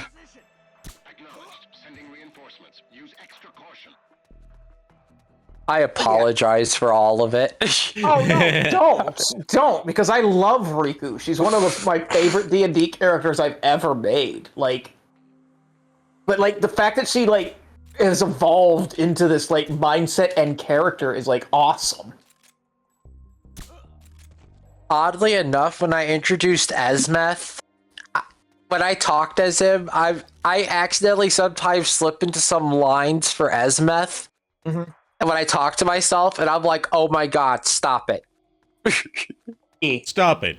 Get some help. Thanks, Michael Jordan. Have some McDonald's. Have some McDonald's. Stop The it. Grimace Shake. Stop it. Get some help. Might I suggest the Shamrock Shake? Only available for a limited time at participating McDonald's locations. I'm sorry, the Grimace Shake was just a stupid fucking meme. Yeah, the best meme to come out of the Grimace Shake was like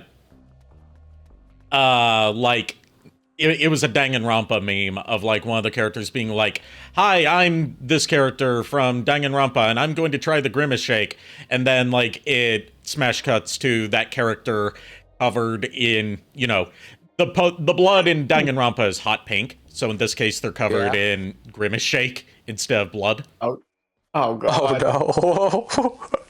It's like it's a picture of like one of the crime scenes from where a character died in Danganronpa. My favorite one from that is that came from the Grimace Shake is the character of Beelzebub from Hell of a Boss, who by the way is the aspect of gluttony. Yeah. Yeah.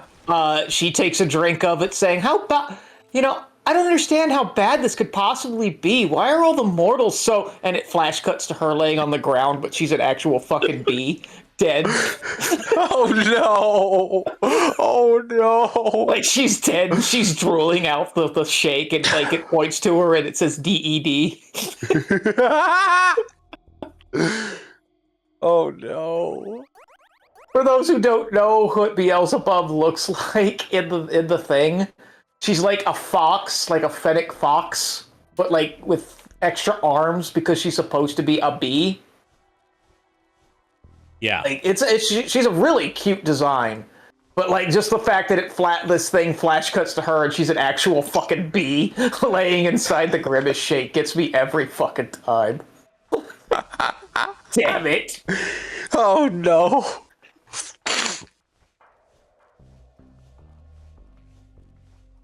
Voiced in her first two appearances, by the way, voiced by Kesha, and actually doing a really damn good job.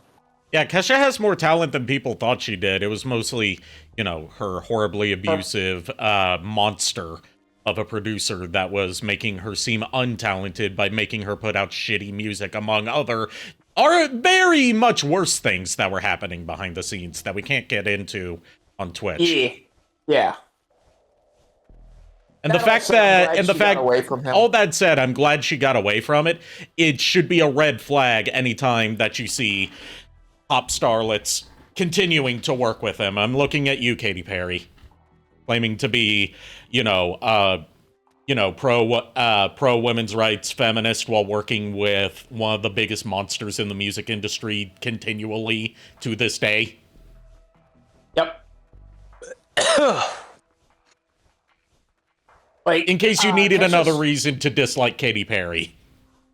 Yeah. Like, to give you, like, an example of just how much of a piece of shit this guy was. Kesha was in the process of trying to break away from him and do her own music.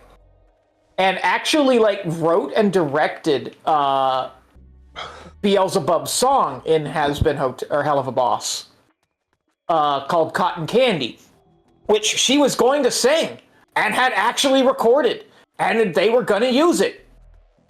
The entire episode got delayed for 3 years because her producer told her, "You can't fucking do that. You did that without my permission." And that, either that show gets canceled, like he was trying to get Hell of a Boss canceled over her voice. Yeah, dude was a fucking dick. Yeah, that's And- pretty shitty. Basically, like, long story short, they ended up coming to a compromise where they found a YouTuber, I forget her name, who can do a Dead on Kesha impression, to re-record the entire song, and just so they could air that episode. Speaking And of keep the show going. speaking of things Kesha was surprisingly good casting for, except in this case it ended up going nowhere. For the 0 of you that saw the Gem and the Holograms movie, don't watch it. It's an absolute piece of dog shit. But it ends on a sequel hook that's never going to get followed up on, where it would have had, what was the name of the bad girl band from that show, The Misfits, I think? Yeah. Kesha as the leader of the Misfits. Oh, hell yeah. She gets one line in that movie, and she does a better job of portraying a character from Gem and the Holograms than any of the main cast do. Yeah. Agreed, honestly. I saw that movie a long time ago. Regret it, but I will agree. Yeah, no, Kesha was good in that. But on the topic of like those weird band movies that came out, like Hanna-Barbera-esque live action phase that was going Josie on and the for a while. Pussycats, I know where this is going. That movie was so much better than it had any goddamn right to be. And I am pissed off that it did not get all the credit that it deserved. What happened? They did such a poor shit job of advertising that movie. What I really find funny about is that since it was, it's very much not a kid's movie, but It was But directed since at it's- adults, much like Scooby-Doo. since it's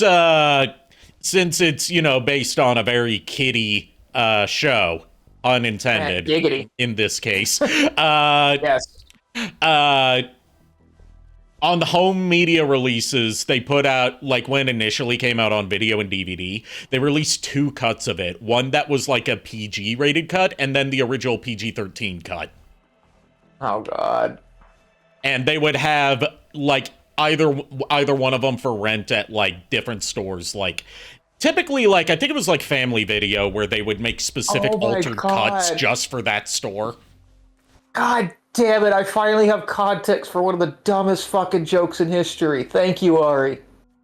What I do. If you've never seen Once Upon a Deadpool, which is the PG-13 version of the Deadpool 2 movie that he did as a joke because he was sick and tired of parents bitching and moaning that Deadpool's rated R. And also to get one last Deadpool movie out before Disney's acquisition of Fox went through. Yeah.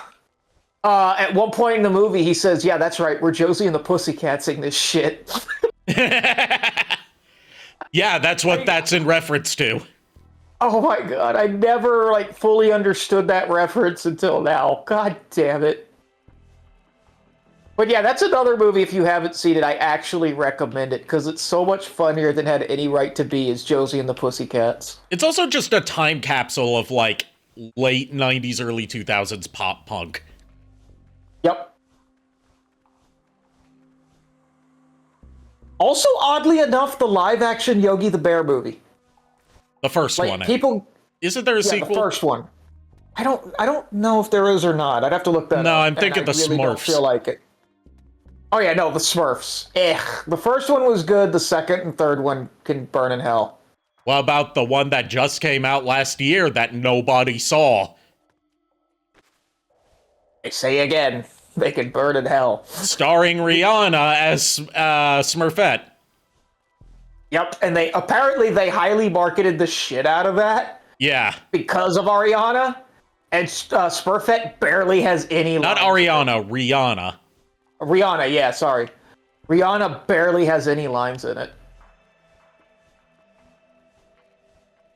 It makes me think of how, like, the latest SpongeBob movie, they marketed a lot of it over the fact that Ice Spice appears in it for one scene. Yep, she's a ticket taker.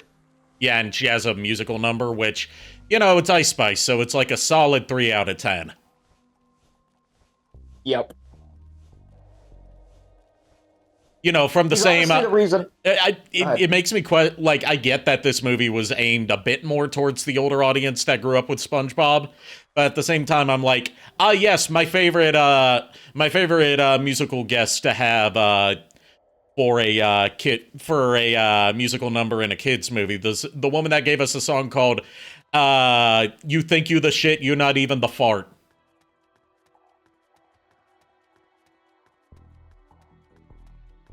The reason I haven't seen that movie yet. I was gonna say one of the cameos in SpongeBob, one of the SpongeBob movies that I actually liked was Keanu Reeves as the That's lead. the beach ball. The tumbleweed. The tumbleweed. Yeah, one of my favorites. This isn't from one of the movies. It's from one of the specials. From the 10th anniversary special, they did Truth or Square, which was also apparently a controversial episode because they marketed it up with all these scenes that are they marketed it as a different kind of episode than it actually was. Right.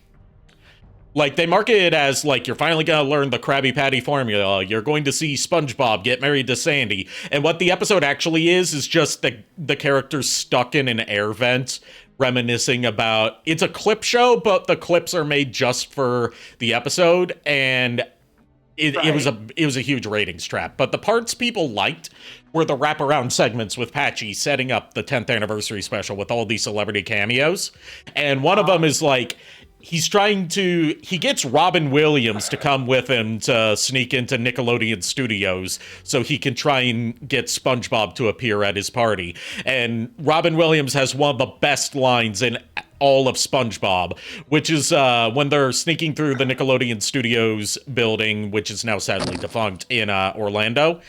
He says, "I know this place. This is where careers come to die!" Damn it. God bless you, Robin Williams. I'm sorry. Yeah, rest in peace, man. Seriously, I hope he is. I really do. Yeah. But I forgot where my brain was going. We were talking about Spinge Bill celebrity cameos. Honestly, my favorite one, and it is from the first movie, it's just fucking David Hasselhoff. I'm David Hasselhoff. Yes. Yeah. Actually, no, he's not the asshole. Mel Gibson's the asshole. Yeah. But no, just the David Hasselhoff cameo out of fucking nowhere. You did good, Hasselhoff. You did. Ow. Yep.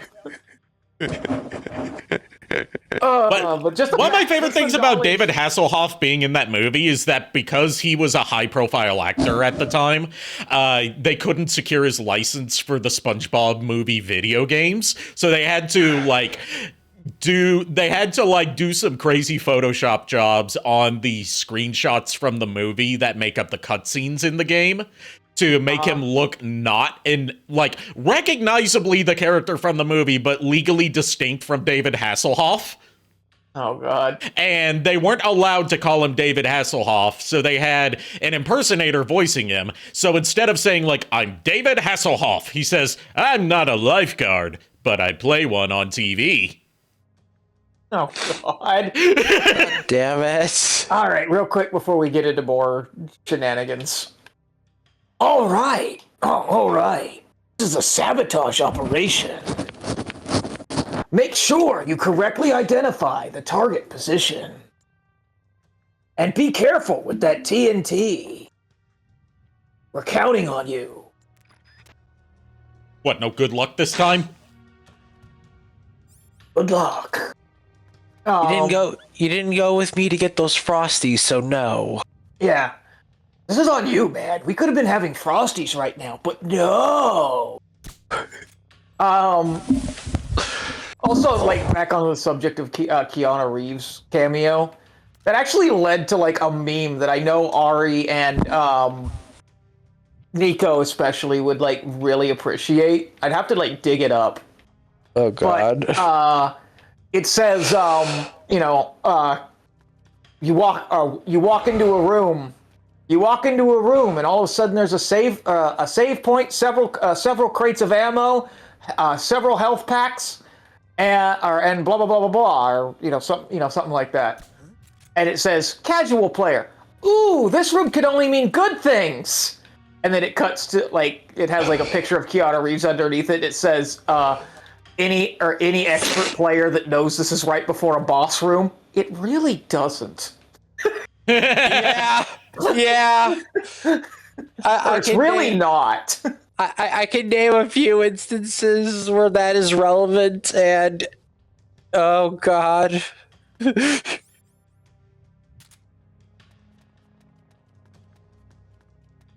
Yeah, speaking of Canoe Reeves, there's a bit in there's a bit that's blink and you'll miss it in Homestar Runner during one of the Teen Girl Squad episodes where like it's the episode where they go to summer camp, except for what's her face, who that is actually her name, what's her face, Yeah. who has to work a summer job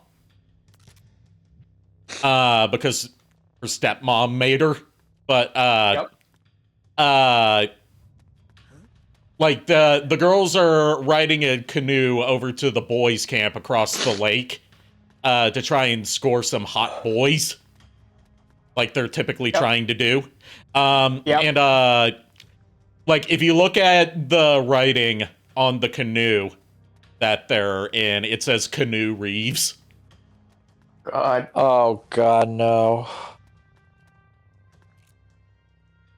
And apparently that's not just a pun. It's a reference to an actual conversation that the two brothers that make Homestar Runner had about trying to figure out how to pronounce Keanu Reeves' name. Yep.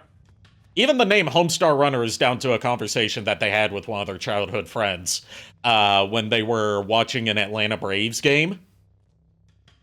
Because they're from Atlanta, and they make a lot of references to Atlanta Braves player Mark Lemke in Homestar Runner. And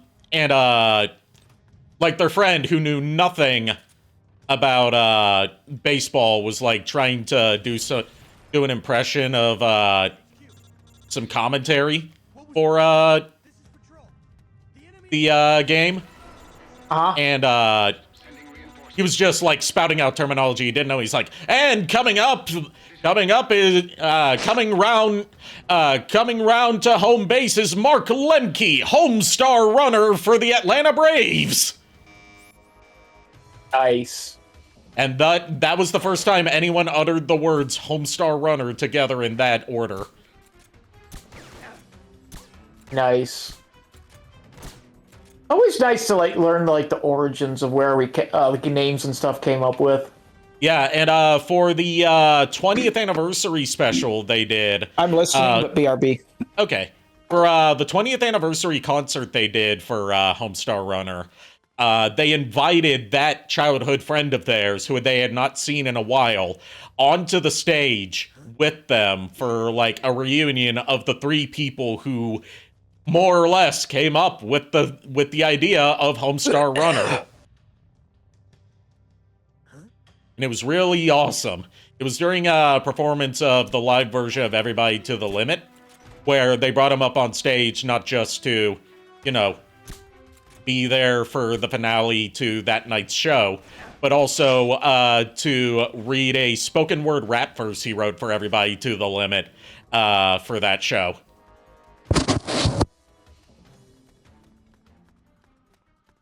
It's a really cool show. It was a concert, then they also debuted a new cartoon that was based on a canceled children's book that they had written but never publicly released.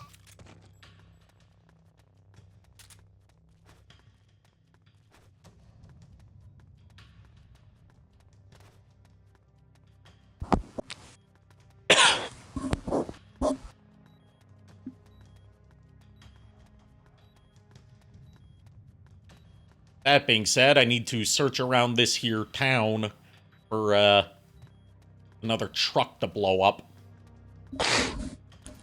All those Mews. Yes, all the Mews are going to become dittos. Yeah, I'm ghost excited types. for Pokopia. For every truck that was destroyed, one Mew falls in battle. Please save the Mew. Every truck that is used for gathering soldiers becomes a shiny Mew. Yep. And by shiny Mew, you mean ghost type Mew. Damn. I will not pretend to not be dark in my humor. Oh no. I all I gotta say is well played, sir. Well played, but also damn. Hey, Nico. Hey, Furret. Did you know that there is a stone you can use to get a ghost type Eevee evolution? Yeah. It's called a rock. Yeah.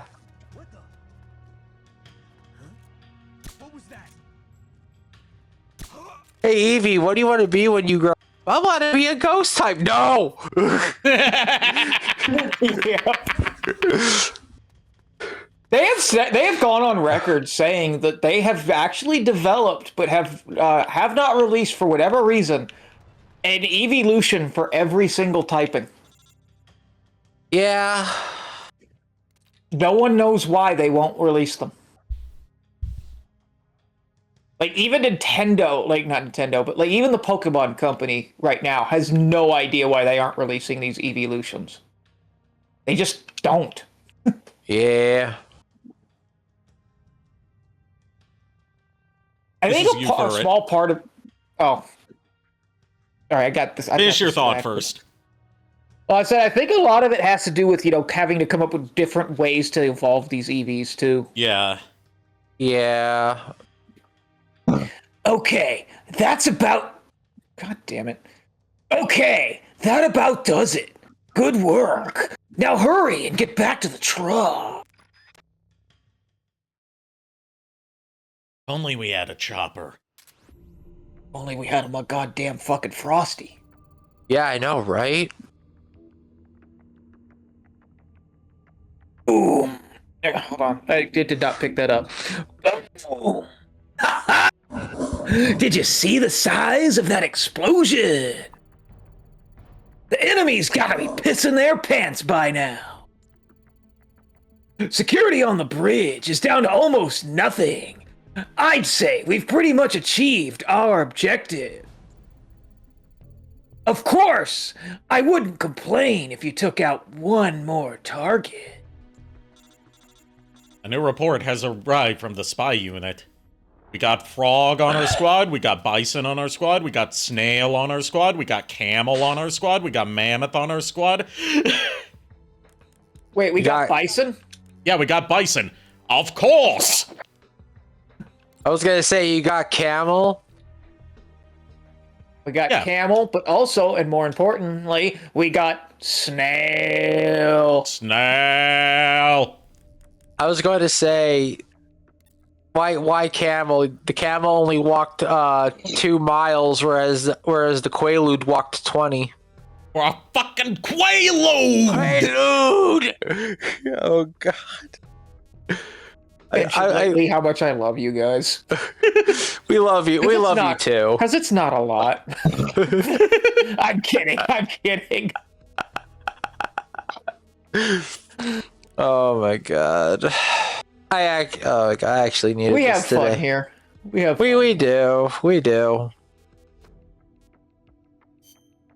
That said, tonight's stream is brought to you by Extra Life. Please donate.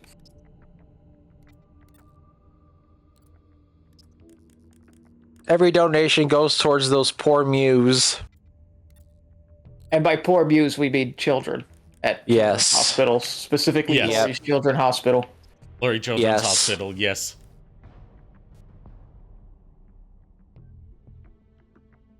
I'm actually thinking about extending the Pokemon promotion since nobody took on it. Okay. I should charge Lulu for having me do a Furret voice the other day, but I'm not gonna. I was literally gonna say, I was like telling her, like, you do know that you would have to pay for that, right? She's like, nah, I think Furret will do it for free. And I'm like, you could try. She's lucky that my brain wasn't thinking like that. I'm kidding. God forbid. Lulu gets one for free because it's Lulu. Yeah, Lulu's a good. Lulu chooses violence, but Lulu's a good. E. But all y'all in the chat, I ain't doing this shit for free. Shit, I just did this shit for free. Well played. Oh, Requiem came out with a new lore. I didn't even realize it. Oh? Yeah. I just realized it from earlier today. I was reading Twitter. Resident Evil Requiem, everyone notices a wedding band on Leon's hand. And Don't spoil things for me. I haven't played it yet. It's not something you'll notice. I don't want to know.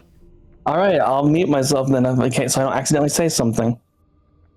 Don't have to mute yourself. Just don't tell me stuff about a game I'm looking forward to playing that I haven't played yet. The only reason people are talking about it is because it's something you don't see. That's the thing. And now I'm going to notice it because if you keep talking about it, and I'd rather find this out and be like, oh, I didn't notice that. Okay, I feel guilty a little bit that I accidentally did that. My bad. Don't.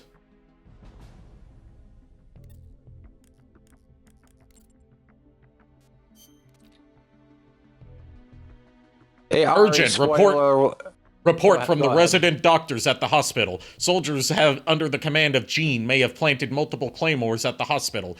If you determine the claymores have in fact been planted, disarm them at once. The hospital staff has not been informed of this incident. They turned the hospital into a fucking minefield. Oh God. Damn it. I was gonna say, Ari, spoiler alert, Snake and Liquid are brothers.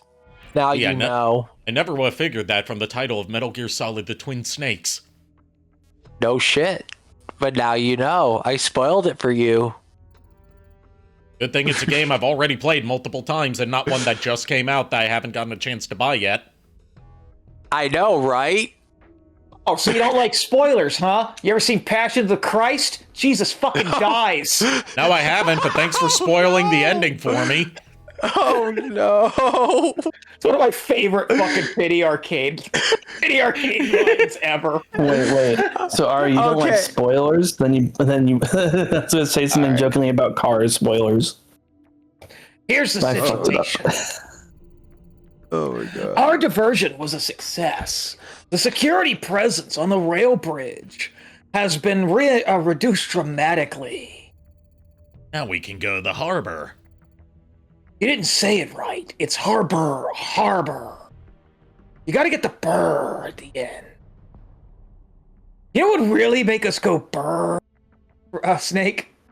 Oh no. I swear to God, if you say a goddamn Frosty again. A goddamn Frosty! Yeah, finally. And I wonder what Elisa meant when she said, "You'll find what you're looking for there." Hell could it be? Beats me. That's what we're going to find out. But something tells me we're not going to be happy until we do. When we do. When we do what? Right. I Let's get a move on. We need to cross the bridge and get to the east side. I already know what the VOD's gonna be called. Let's get a Frosty. Sir, this is not a Wendy's. Yes, sir, this is not a Wendy's. Not a Wendy's. All right. Oh, what was I going to say? Oh, never mind. I was gonna say, How's the guard situation on the bridge? Oh God. Looking good, huh? Then all we have to do now is cross over. Just cross over, Snake. It'll be okay. It'll be like going to sleep. We're heading into the east side of the Peninsula. All right, go ahead, Dako. Real talk though, all these talks of Frosties is now making me want one. I should. There's a Wendy's not too far. There's a Wendy's not too far from me, but if you guys are ever down here, we're not going to that Wendy's. Yeah, there's a Like like down the street. That's the good one. Yes, genuinely. Yeah, there's a Wendy's like not too far from me and Lulu's house.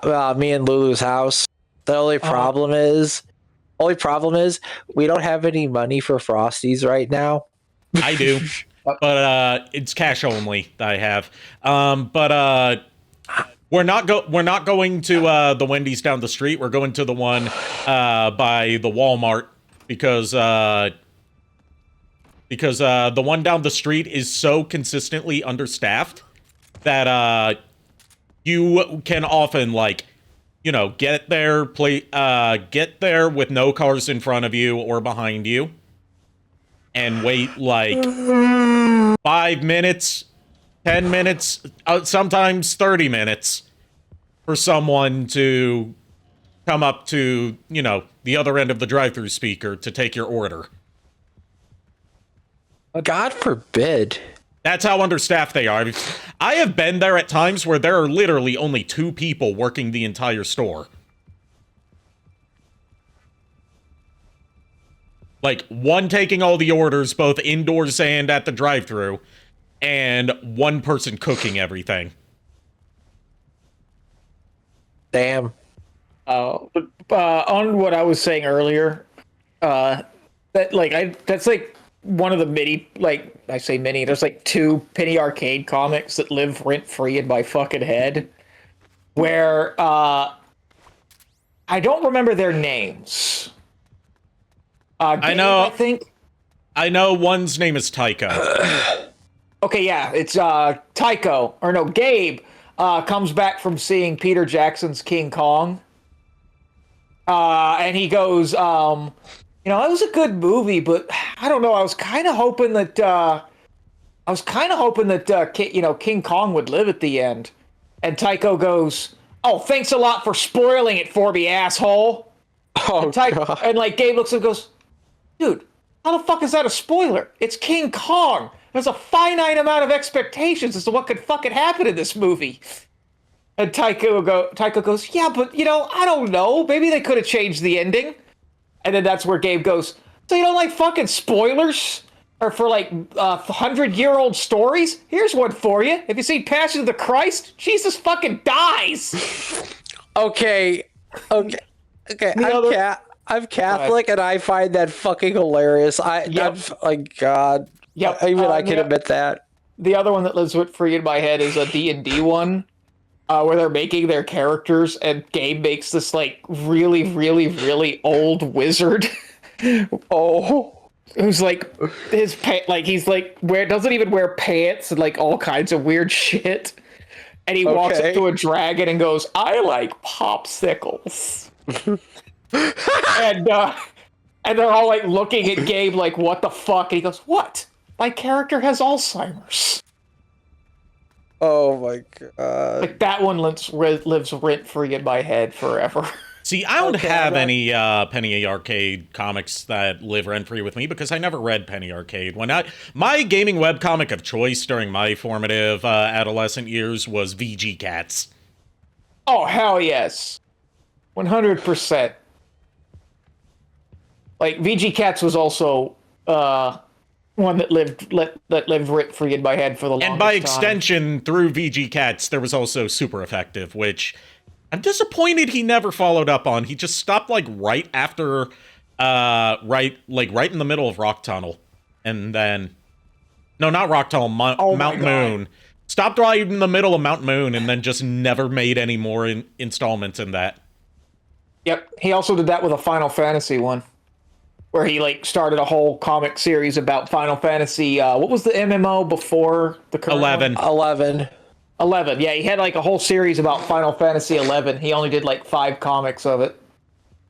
And 11 was stopped. When 11 came out. That game was brutally hard. Yeah. Yep. Part of it's just MMOs were still a relatively new thing, and people didn't know how to properly balance them. Well, but that's also not the reason why. You could de-level back to level 1 if you're not careful. That's what sucked. Yep. And I said that VG Cats also has something that I tend to quote randomly whenever I'm playing like any MMO and I see the chat is like spouting random shit. Okay. Like just has fuck all to do with anything. It's just like random bullshit thrown out there. Okay. I always spam the line, "How I mine for fish." Oh my god. One that Go ahead. go ahead. You Well, I was first. just going to say, which comes from one where I can't remember if they're talking about Minecraft or like an MMO. I think it was EverQuest. I think they were talking about EverQuest and how bullshit the chat is in it. It was like one of their earlier comics of VG Cat. So that would have been EverQuest then, because Minecraft came out way after VG Cats started and hit its peak. Yeah, because it was like the gray cat. I don't remember the Leo, the gray cat is Leo, the pink cat is Eris. Incidentally, I had a furry crush on Eris. A lot of people did. To the She was point such where a there was fucking- like a it wasn't official, but it was officially endorsed Rule 34 parody series of VG Cats that was like, he's like, I officially endorse this for you perverts out there that want to see my cats fuck. Oh god. But yeah, there was it's now lost media, I think, but it was called VG Butts. Oh god. But there's a few VG Cats ones that live rent free in my head. One of them being well, this one's actually from Super Effective, but like after Red and Blue have already got their starters, Red chose Charizard, Blue chose Squirtle, Green comes in. God, yes. And Green just ends up being this absolute chaos gremlin who is amazing. And that whole comic lives rent-free in my head. It's like, no, it's like, don't you remember me, Gramps? I'm your granddaughter, Green. Okay, well, the only starter we have left is Bulbasaur. Oh, sweet tentacles. What the fuck? I'm kidding. Or, haha, just kidding. Or am I? You'll never know. Yep. And then, like, I'm sorry? Professor Oak's aide, like, gives this sly look and says, nice. And then Oak turns to him and says, she's 10, you sick fuck. My favorite one was, like I said, first of all, like, VG Cats unapologetically, like, I have two things on the subject of Green from that comic, by the way. VG Cat / Super Effective is unapologetically the reason that a lot of people have canonically, like, fan-canonically, made it where Green is the fucking chaos gremlin of the group. And also it sprouted the idea of, hey, what if Bulbasaur used his vine whip vines for something else? Yep. But, like, my other fucking favorite part with, like, involving Green in that comic is when she very first encounters, like, long grass. The tall grass. Tall grass. Instead of going through the tall grass and battling any wild Pokemon she comes across, she just gets a lawnmower and mows over it, including mowing over all the Pokemon in there, grinding them up into a pulp. And Bulbasaur just looks at her horrified. Yep. Huh, this could be a real problem. Fuck it. Damn lawnmower. I think that was the last time we saw Green in the No, comic, there was another one after that where it's like, okay, since we didn't run into any wild Pokemon, there's only one way that we can get you stronger, Bulbasaur. Steroids! And then she steps on Bulbasaur's foot. That makes him unhinge his jaw, like open his jaw like it's one of those trash cans. And she just pours a bunch of rare candies down his gullet, and he instantly, he gets all muscular for one panel, and then it's, your Bulbasaur has evolved into Ivysaur. Yep. Oh my I remember God. that now. Like, I was he gonna just an say- absolute chaos gremlin, and goddamn, I wish that we could have seen what else he had planned with her. Yeah. I was gonna say that's pretty impressive with how many rare candies she has that early in the fucking adventure.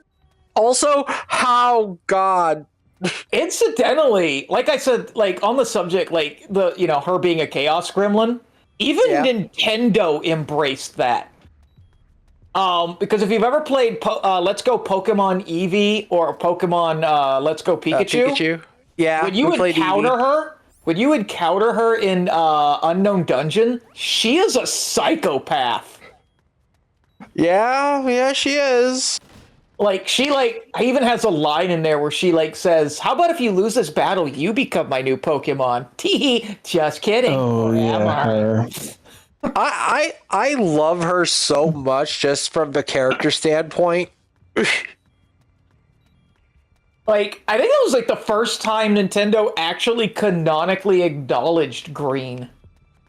Outside of being a playable character in Fire and Leaf Green, but that was a new version of her called Leaf.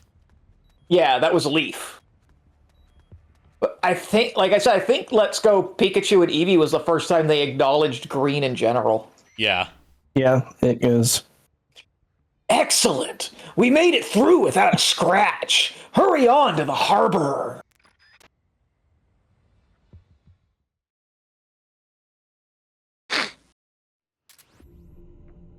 All right, we got some more 9mm tranquilizer rounds.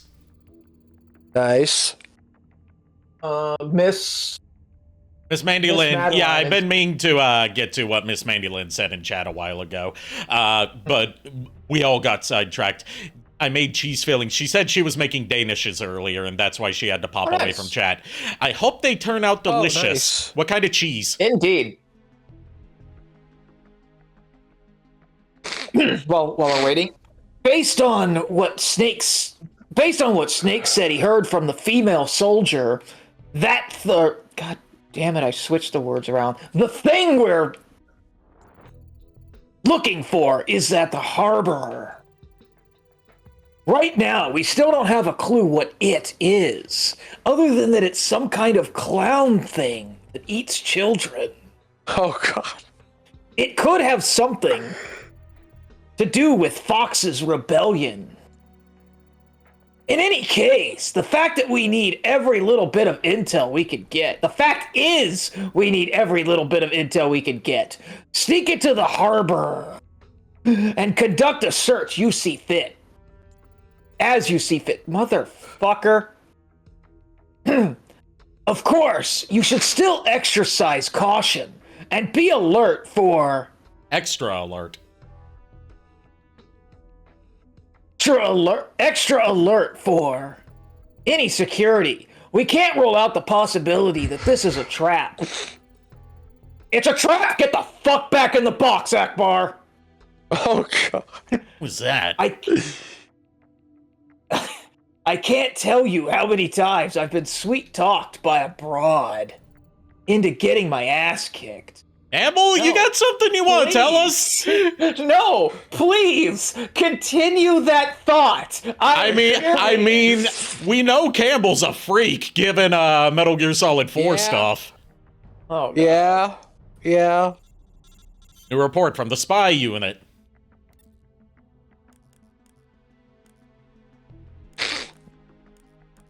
Shadow Dragon says, I think I'm gonna go. Night, y'all. Have a good night. Have a good night, Shadow Dragon. Have a good night, Shadow Dragon. We have confirmed the presence of a soldier being held captive in jail cell located in the enemy frontline patrol base. Okay, so we're going back to the Soviet patrol base to get a good soldier instead of some of the crappy ones we've been getting. You know, we gotta build up our rank and file first before we start getting the good soldiers. Very nice. That's not very nice. Jonathan did his best. Yeah. We got Firefly on our squad. Oh boy, we got the Pyromaniac from Arkham Knight. You know, the sad part is my brain went to, we got the fucking crew from Serenity? We got Hyena on our squad. Oh, good. We got the which hyena from Gargoyles. Which hyena was it? Shenzi, Benzi, or Ed? Given my luck, it's probably Ed. Ed, yeah. My brain was thinking the bad guy from Gargoyles, his exceptionally hot wife that he somehow managed to nail. Al. No! Damn it.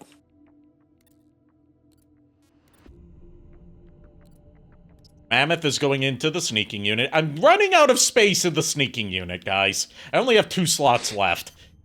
Man, I wish JKR was still here, because this would be where he would kick my ass for not remembering the character from Gargoyles. We got Armadillo. I mean Armadillo. I mean Armadillo.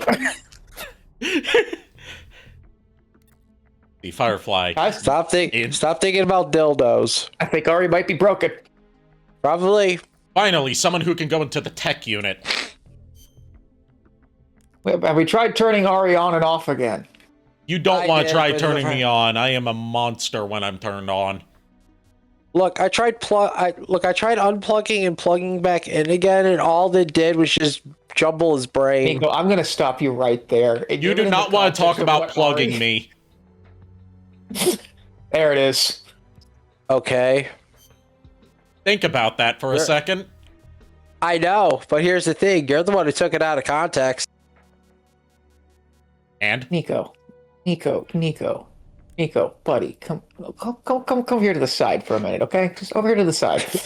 Okay, I want to level with you. Have you fucking met us? Yes, I have. I would say Nico, out of everyone in this call, Furret's the only one who hasn't met me IRL. It's true.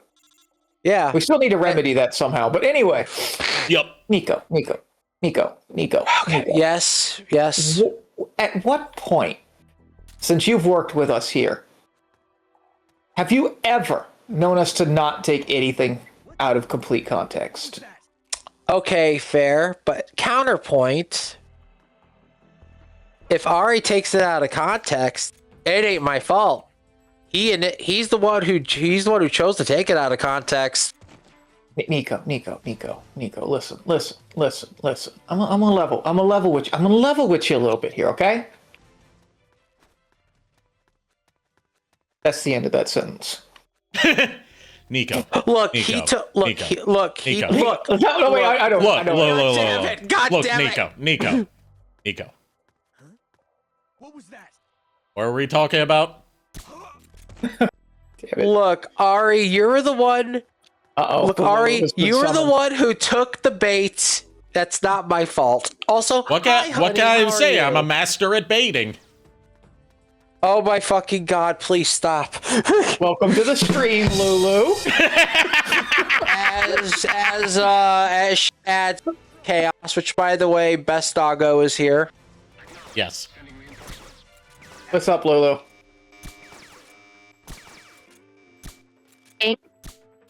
What? Are you guys behaving? No. When are we? No. As I say, because you better not giving any more distress to my love, because we already had a draining day for taking him to the damn doctor's office. I've already told them the story, and we are all 3 of us are calling chaos, especially since the fact that Arya Snake refuses to bring me and Furret to get some Frosties. Yeah, when are we going to go get those Frosties, Snake? Yeah, right. Anyway, well, as long as it's the good kind of stress relief chaos for Nico, then that's fine. Yeah, that's all. That's the only kind of chaos that we have here. Yeah, exactly. Yeah. And besides, I could hear him laughing over here, so I'm glad he's a lot better than he was before. Yeah. Yeah, definitely. He's like I said. Because on time. Bless you. Don't worry, Lulu. He's in hands. Not in good hands or Also- bad hands. He's just in hands. Yeah, which by the way, Hun, earlier I was telling Furret that you're slowly developing into Vixie, and Furret admit that he's slowly developing into Riku, and Ari into Varen. And I'm like, this is unintentional. Yeah. It's all your fault. And okay, It's yeah, your fault fair, for it is being. my It's your fault. fault for being such a good DM. To give you an example, Lulu. I'm a decent DM, not a good DM. I'm decent. To give you an example, Lulu, like the one I gave them, is just a little bit of like behind the scenes trivia. about the D&D sessions, which, by the way, if everyone in the chat, you should totally check out the VODs for those. Yeah, they're a good time. They are a good time, and they tell a good story. Anyway, almost every time I do Riku's voice, I do that thing that upper class women do, where they like have their hand up tilted slightly to the side. What? I find myself doing that in real life constantly now. Just like as an everyday thing. Oh boy. Yeah. We're being influenced more by Nico. You guys are the ones who bring the characters to life. I just tell the story and try to talk as the NPCs. So you're saying it's our Darling. fault. It's our fault for having so much fun with you. God forbid. Also, Nico told me that Riku has influenced you as well, and that you say "darling" a lot now. I said darn plenty of times before I got slightly more influenced by you. By the way, thanks for it. You're welcome. It's more so Vixie is influencing her more now, whereas Atox is influencing me a bit. Yes. By the way, speaking of that, how's your plushie of the Furret doing, darling? He's doing well. He's snoozing on a chair behind me right now. Oh, I thought it was a girl. No, Miko's a boy. Okay. I see. I've Hey, debated are you moving- there? Or is he on BRB? What? Yeah, Miles is BRB. Oh, okay. No, I'm here. Oh, hey. I debated moving my plushie Vulpix onto the chair with them. Aw. Just so Pretzels and Miku can be friends. I'm glad you enjoyed the Furret neck pillow, by the way. I really do. And Ari's got a little friend Umbreon with him. Yep, Cereza is currently sitting atop the fridge guarding my food. If you wish to take the snacks of Castle Orlock, you will have to get past the Guardian. May they judge you. All right, well, If you wish, fun and behave, okay? okay. Bye, Lulu. If you wish to, Sorry. if you wish to raid the fridge of Castle Orlock, you must solve my riddles 3. God damn it! A furret pops out of a Pringles can. Oh, for the love of God, Cereza, just let them have the damn raid the damn fridge. Sorry, guys. I had the whatever reason my parents still have the heat on downstairs, and it's 61 degrees outside. Oh, So I was burning, so I had to turn the air conditioning on. Okay. Oh boy. And I also opened up 3 booster bundles of Prismatic Evolutions. Anything good? Master Ball Sylveon. okay. Nice. But I only opened up really 1 pack because I didn't want to interrupt stream, but I needed to calm down for a second. Okay. Alright. So I'm good. She said, "You'll find what you're looking for there."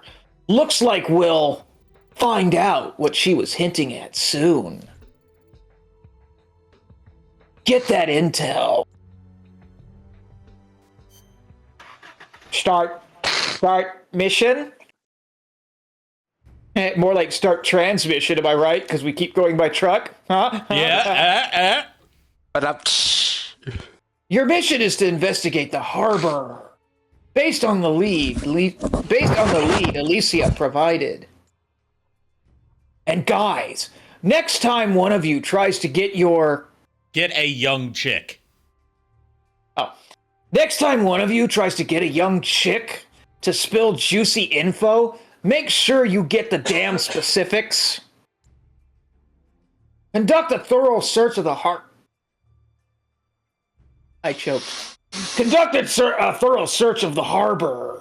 Campbell out. God damn it. That is not where I thought that was going to go when he said, next time, what if you gets a young chick?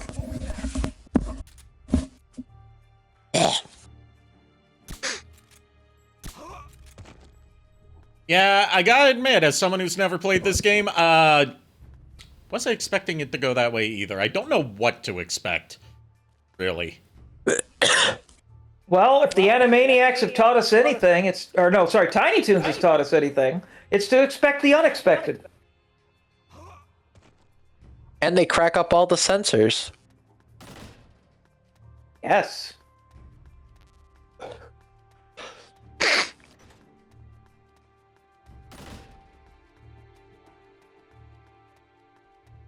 Definitely when I'm able to get a mini fridge down here, I put my Umbreon on top of it. Thanks for the idea, Ari. You're welcome. I need to get my I need to have one of my Umbreons or Waltzes become a snack guardian. If Animaniacs and Tiny Toons have taught us anything, it's that neither of them should ever have had reboots. Yep. Yeah, that's fair. I mean, the Animaniacs reboot wasn't terrible. It had a lot of good segments. We're getting a lot of echo on... Sorry to interrupt. We're getting a lot of echo on your end, Nico. Yeah. On my end? Yes. Hold on. Don't know why. I just need to reposition your headset.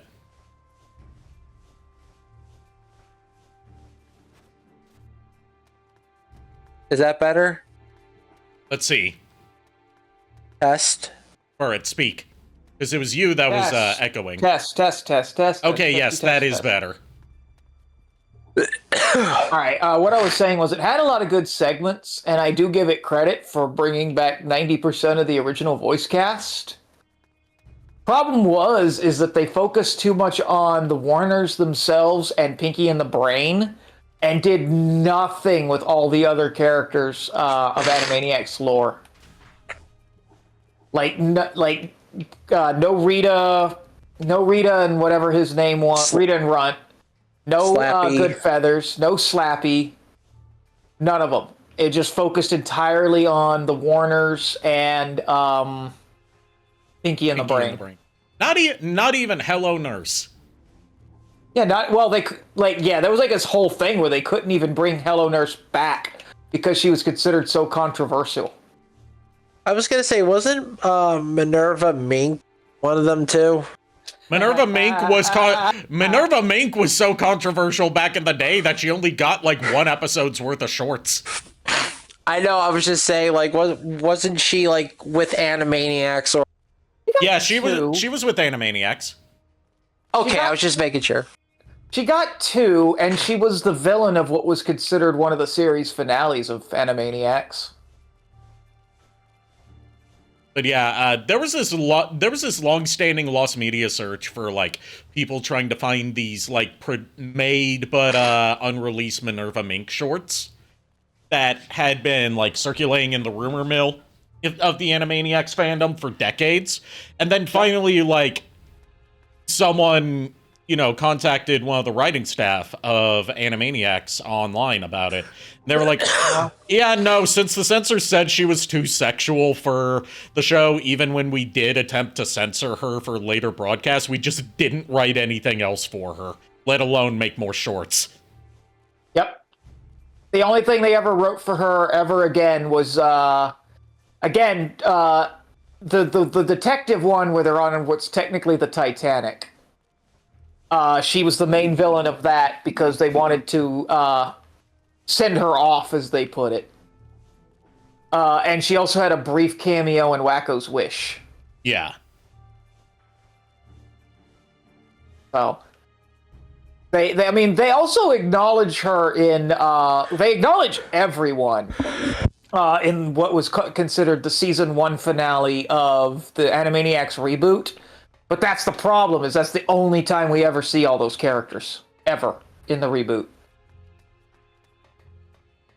And it's for such a stupid-ass fucking segment, too. The less said about the Tiny Toons reboot, the better. Oh boy, cutscene time. Hey, Nico, I've got a fun idea.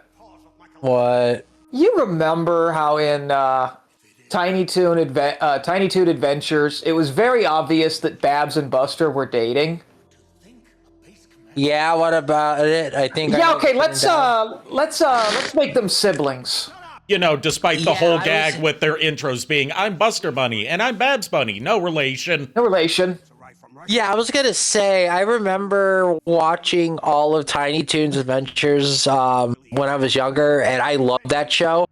And I was curious about the reboot. Thank you for telling me they burned it to the ground. The funny thing is, it's not even a reboot. It's a sequel series because it's meant to take place in the future of the show, Yeah. where they're in college now. But they outright fucking ruin the continuity of the original series by saying that Babs and Buster are brother and sister. Which is why I said, yeah, thank you for letting me know that it's burnt to the ground. They also went out of their way to not bring back any of the original voice cast. Wow. Yep. So no Charles Adler as Buster, no Tress McNelly as Babs. I'd been hoping to see the face of an old friend. It's just bad. It was just bad. I am crying on the inside right now because Tiny Toons was my fucking childhood, more so than anime. Now, granted, with Plucky and Hampton, I give them, I understand why they didn't bring them back because, they couldn't. Yeah.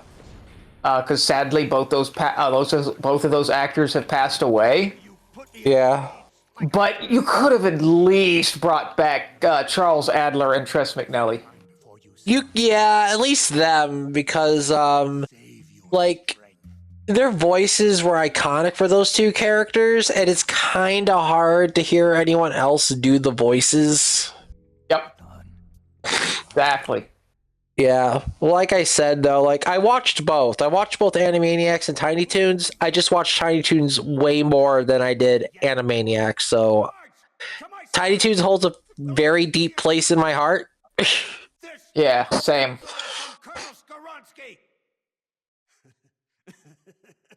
Also, Anyway, the fact sorry that- we've been talking over this cutscene, by the way. Yeah, I was gonna say. Sorry about that. My orders fall upon deaf ears anyway. 4 weeks. It's been 4 weeks since that whelp Gene arrived here. And in those 4 weeks, everything has changed. So if it makes it any better for, we said last time we played this game that Gene is an underwhelming name for, a military commander villain, right? Yeah. Apparently his, Fox code name is Viper. A mercenary nation, right? A country of soldiers. Ha! A mercenary nation? Okay, so another snake name. Yeah, apparently we just came across a guy that Snake recognized named Python. His methods are simpler. God damn it. Who got has Python, ice we got- powers, apparently. We got Python, we got Viper. What next? Anaconda? Fear. Only if you Nah, don't they don't want want none none. unless you got buns, hun. All that guards God damn it! I walked right into that one. I'm not You did. sorry. You did. And you know what, Nico? I'm not sorry about it. I'm proud of you. fear. Thank you. With the fear that man brought with him. That said, go to the timeout corner. Harry is harmless. I don't believe in the timeout corner, so no. No idea how terrible that man truly is. Fear, huh? Lavochkin, LA-5. What's a World War II fighter doing here? It's a part of my collection. Key. It could hold its own against the Focke-Wulf and the Messerschmitt. I'm sorry, the what wolf? What? The fuck wolf. You wanna try that again? I'm sorry? That is an actual kind of German fighter plane from World War II. Somebody! Anybody! Bring me a plane! A plane! I think he wants a plane, guys. Oh my god.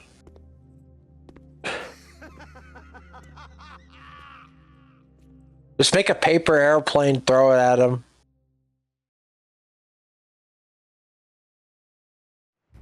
Man. I forgot where my train of thought was gonna go. That's I fine. don't know. What a weirdo. Well, forget about Snoronsky or Skowronsky. Let's continue the search. Somehow, I don't think that drunk was the thing Alicia wanted. I know it's not Alicia. Elisa wanted us to find. Well, we also found a Fok. We didn't find a Fok wolf, but we found something that can shoot down a Fok wolf. I'm sorry, we found a what snake? Oh my god. Oh no, I think that drunk Russian commander, which I know I know drunk Russian commander is redundant, but still. I think That's I strange. found That crate looks a bit out of place. It's labeled "Made in USA." That's gotta be it. This is what she wanted me to find. It's made in the Fuck, it's made in the USA. Nothing good ever comes out of anything made in the USA. We're both standing right here. I was gonna say I know I said the Shagohod I couldn't take seriously. I know the Focke-Wulf is an actual German a plane or whatever, but I can't. It's on the same level as the fucking Shagohod now. It's sorry. also the name of one of the Bond family's robots from the Mega Man Legends series. Nice. Anyway. This is Snake. I found the crate they were keeping the prototype weapon in. How can you be so sure? It reads "Made in USA" on the crate. They must have disguised it to make it look like it's headed for Vietnam. Interesting. So what's the problem? I just checked some of the crates and they're empty. The contents must have already been shipped out of the harbor. What? You're saying this was all a wild goose chase? Looks that way, but one other thing that caught my attention. Was it a Wendy's? For the love of God, Snake, tell me it was a Wendy's. We've been wanting those Frosties for a while. What? A what? It's gotta... Hold on. Sorry. I actually need to take a drink real quick. Yeah, do it. Take your time. What? It's got the Babe of the Month centerfold tape to it? No, this isn't your bedroom we're talking about. Damn, Snake! Okay. Snake, listen, if I wanted fucking sass... Go on. Go on. I don't know. That's what I thought. I was saying if I wanted fucking sass, I'd go talk to a mirror. They left a bunch of spare parts behind. Heat rounds for a recoilless cannon, spare barrels for an M1919, and bulletproof armor close to 5 inches thick. Whoa, Snake. That sounds like parts for a tank or an armored vehicle or a frosty machine. There's gotta be some kind of mistake. The new weapon the US was developing was supposed to be able to hit every major city in Russia, right? It's gotta be something along the lines of a ballistic missile or aircraft. I know that. But by the looks of the crate, it was definitely a land-based weapon. I'm sure of it. Something about this doesn't add up here. We might be overlooking something important. I'll see what else I can find here. All right. Be careful, Snake. Another call already? God damn it. It's not Campbell. even 5 minutes. Who is this? Oh, I'm sorry. I just heard a familiar voice. Thought I'd say hello. I can't thank you enough. for taking care of Volgan. Volgan. Gesundheit. Volgan. Thank you. Krasnygrad? The sad part is, Nico, that wasn't aimed at you. I know, but I sneezed the moment you said that.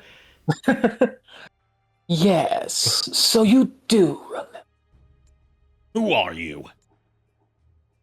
Sorry, but I can't rename. Look, I'm gonna be honest. I don't know where the hell the name came from. Sorry, but I can't reveal my name just yet. For now, you could call me. I'm not even gonna fucking try. Rivigeni. Gesundheit. Yes. Rivigeni. Ghost. Call me whatever you please. After all, a name is nothing more than a decoration. But more to the point, I was listening in on your conversation just now. You seem to have quite an interest in the prototype weapon. Know something about it? Do you remember the Shagahad? That monster that Sokolov built? It was a nuclear-armed tank that could fire a nuclear missile from the ground. Then you mean... At least you're beginning to catch on. Or at last you're beginning to catch on. So the prototype weapon that Gene stole is a nuclear tank? But Shagohod was only capable of firing a single intermediate-range missile. Oh, It couldn't possibly hit every major city in Russia. You're right. The old Shagahad could never do that. But America has already developed a working MIRV. Multiple independently targetable re-entry vehicles, a single ballistic missile that carries multiple nuclear warheads, each capable of striking a different target. That would let it hit multiple cities at once. Precisely. But MIRVs do have their weak points. MIRV is actually what those are called for short. Cool. So you're correct on that pronunciation. Low accuracy, the high cost of deployment, and the inability to control them once they've been launched. The prototype that Gene stole is a nuclear tank developed by America to make up for these shortcomings. A new type of nuclear tank? The new design travels along a ballistic trajectory Trajectory. that allows it to infiltrate the territory of any country in the world. No ABM system would be able to stop it. And as a nuclear launch platform carrying multiple warhead missiles, it can penetrate any type of terrain. Thank God that sentence continued. And neutralize an enemy country all by itself without requiring any support whatsoever. To strap the Shagohod to an ICBM and launch it into an enemy country? That's possible? I'm more questioning how you could say strap the Shagahod with a straight face. I can't take the word Shagahod seriously. Look, for its context, apparently even the people that remastered Metal Gear Solid 3 for the PS3 onwards knew that the Shagohod was an inherently funny name because the achievement you get for destroying it is called Shagadelic. I fucking hate it. I fucking hate it. It would be impossible for the Shagahod. But what if there was what if it was something smaller and more mobile? For instance, a walking tank. And what if you used a booster far more powerful? How did I know that was going to be the word? Than the Shagahods. Like the Saturn rocket they used to launch the Apollo lunar module. Walking tank? Of course. At the same time Sokolov was developing the Shagohod. The Granian lab was developing a bipedal walking tank at Groznygrad called Metal Gear. We have title! This is the... This, until Peace Walker came out and rendered this part non-canon, this was the first timeline appearance of the Metal Gear. Nice. Ghost, are you Granin, the man who designed Metal Gear? No, Granin must be dead. He was killed by Vol'jin. Volgan. Gesundheit. Oh, that's you. No, it isn't. That's you. Granin. That name brings back memories. But go ahead, and believe I'm Granin if you like.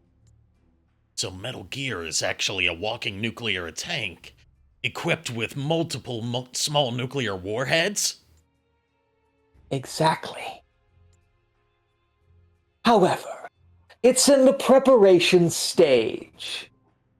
It's not ready to launch yet. Hey, I gotta go, guys. I have an emergency, so I'll be back in a little while. Okay. Okay. Take your time. All right. All right, cool. What was stolen from America was only the Metal Gear vehicle itself. Gene intends to arm it with the Soviet-made warheads stored on this peninsula. But can it use Soviet warheads? Wait, blueprints for Metal Gear were originally Soviet-made too. Surprised they were able to smuggle something of that size out of America. They had a government official involved. He is said to be dead. But I'm guessing he is at an airport or other likely places, regretting that he has... What he has done. Has done. Alright, I got it. So if I take out the nuclear storage facility on this peninsula, we can prevent Metal Gear from being launched. I'll give you whatever help I can. Even if I'm a ghost, it still doesn't feel right to let them launch the Metal Gear into the motherland. This guy is fucking Russian, isn't he? I think he's made that clear. God damn it! Well, every Russian character we've come across in Metal Gear Solid 3 onward speaks with an American-sounding accent. Okay, alright. Okay, I'll believe you, Ghost. My frequency is 144.78. I'm counting on you to stop Metal Gear. I say this because he's striking me as he's like a scientist. And I think I have a feeling of who it could be, but I have a feeling of who it could be, and I'm not going to look up who it is just to keep myself from getting spoiled. Based on the name Ghost, his knowledge of stuff that happened during Operation Snake Eater that he would not have known about if he wasn't there for, I'm thinking, did fucking Sokolov manage to bullshit his way out of there? Oh, God. I was gonna say, I heard about those warheads. You're not supposed to eat a lot. Bad things happen. A man called... It is so hard to go back to this voice. A man called Ghost. I'm not sure if we can really trust this guy yet. But those spare parts Snake found lend his story some credence. For now, we'll have to take his word as fact. At least until we find the Clearwater Revival. I get it. In any event, we know that this new Metal Gear weapon is just a frame. It hasn't been armed with nukes. If we can find the nuclear storage facility and Rendell Rendell, what the fuck? You were about to say Rendell the Nurks. Rendell the Nurks. Rendell the... Damn it!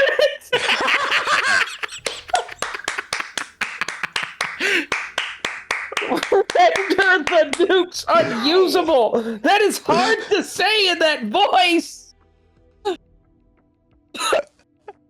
Metal Gear will be nothing but a pile of useless scrap, right? Oh my god. That settles it. Our next mission is to go to the goddamn Wendy, Snake. We're not going to the Wendy's until we prevent nuclear apocalypse.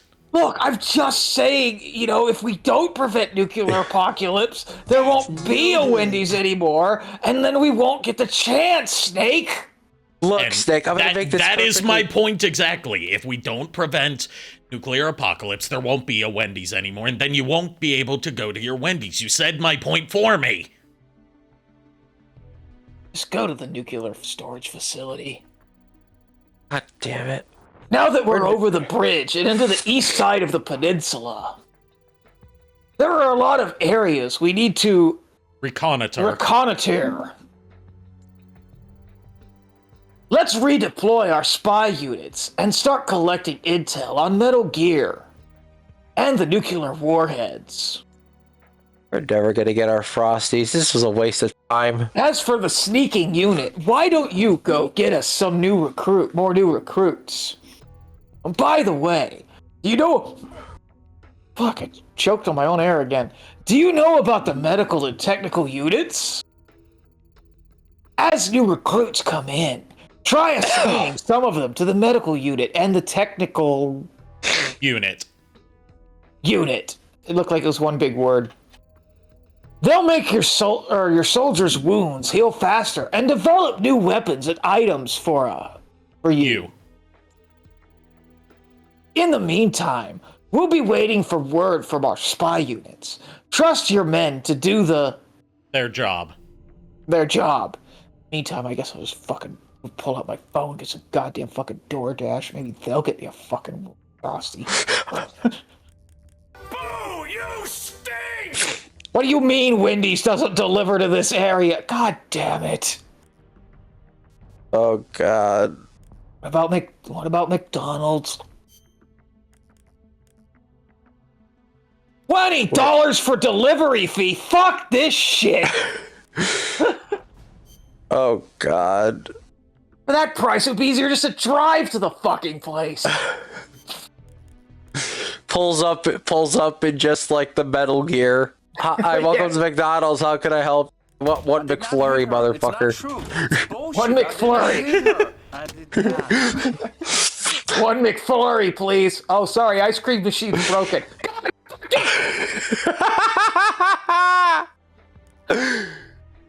Oh god.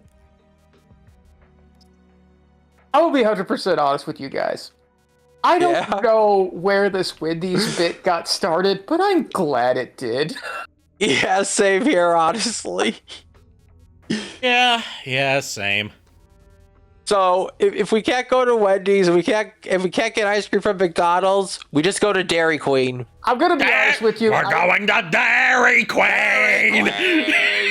God damn it! I was gonna say, I honestly feel like, you know what? R.I.P. Wendy's bit, because I'm not gonna be able to top that. Yeah. Because the whole McDonald's McFlurry thing, that was kind of the end of it. Work has begun on the thermal goggles that detect heat emissions, enabling users to see targets in total darkness. A new report has arrived from the spy unit. Okay, what does the report say? Let's check it out.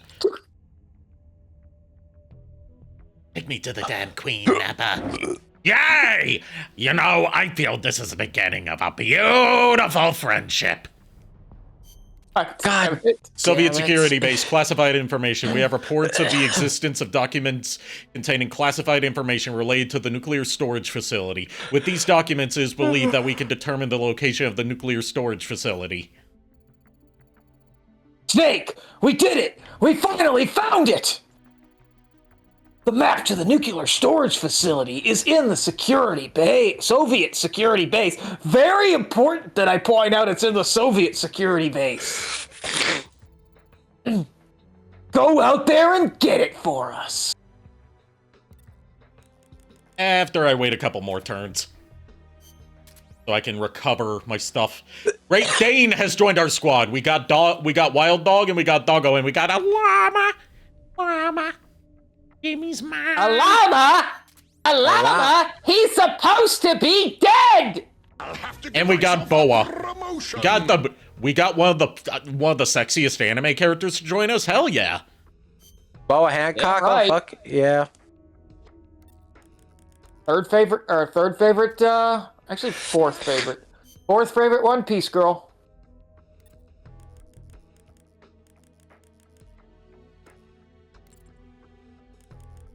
Number one is not who you think.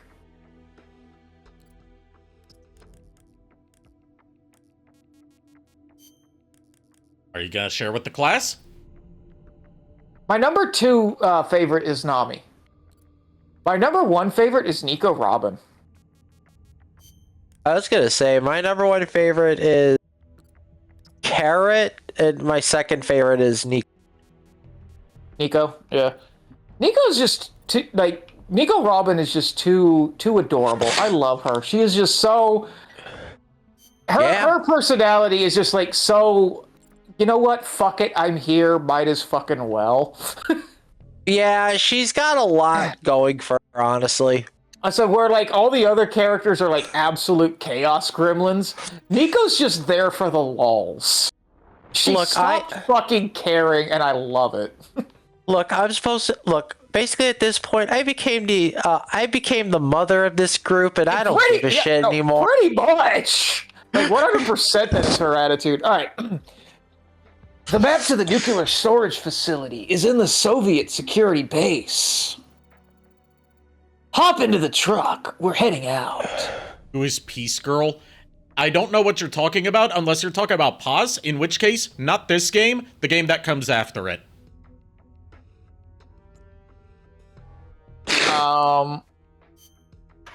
So third favorite is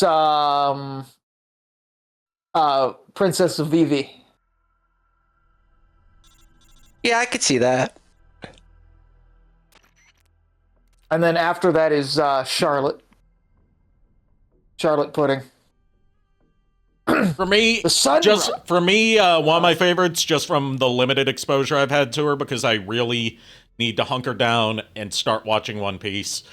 I need to do it eventually. Yes. Is Perona. Oh yes, Perona is adorable. The surest and swiftest way to prevent Jean from launching the nuclear strike is to keep the warheads out of his hands. To do that, we'll need to discern the location of the nuclear warhead storage facility. That base is the center of the Red Army's security presence here. There's bound to be information in regards to the key facilities throughout the peninsula. This is corroborated. Aurora Borealis. Corroborated by intel we've received from our spy units. Conduct a search of the base and look for intel on the locations where the warheads are stored. Miss Mandy Lynn starting a war here in chat by saying she'd rather watch Trigun than One Piece.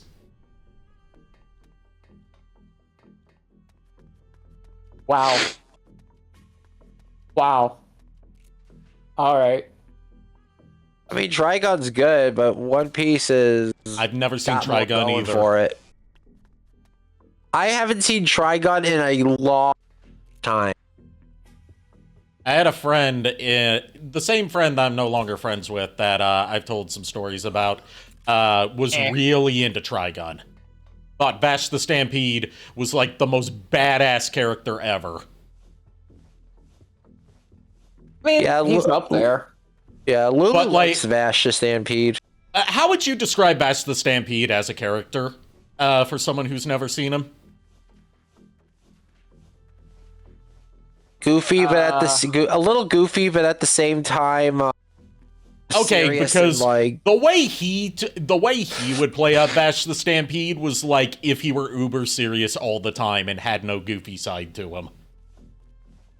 Oh hell no, Vash is goofy as all fuck, man. Yeah.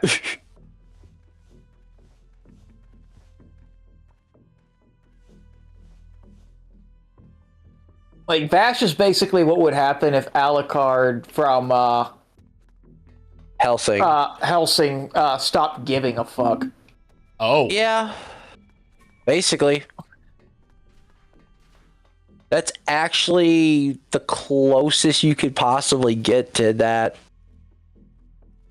Then again, Alucard was goofy as fuck too.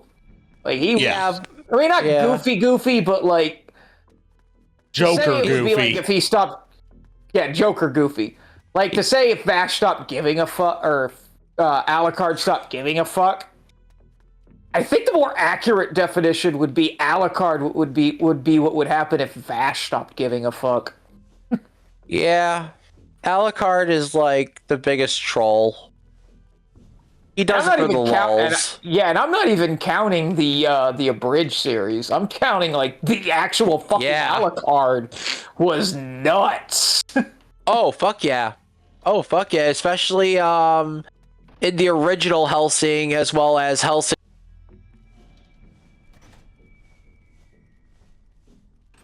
I will say one of my favorite things that I've seen people debate about with Alucard as someone who has never seen Helsing or Helsing Ultimate or Helsing Ultimate Abridged is like apparently there's a lot of debate in the fanfic community about what kind of lover in the bedroom Alucard would be. And one person decided to use the term one-eyed trouser snake or one-eyed monster to describe Alucard's appendage, and people were debating over whether it was his penis or whether it was an actual monster he was sprouting from his body to fuck with people. Oh god.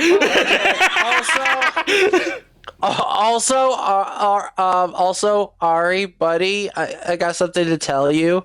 So not only do I have to subjugate you to Yu-Gi-Oh! The Abridged series, we have to subjugate you to Helsing Abridged. Yeah, like I said, there's plenty of Abridged content we can still do for future streams. We're just almost done with Dragon Ball Z Abridged. Dude, I am 100% down for Helsing Abridged as the next series. Same.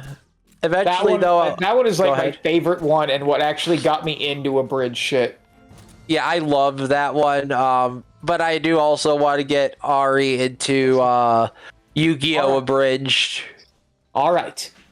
Tell me what happened.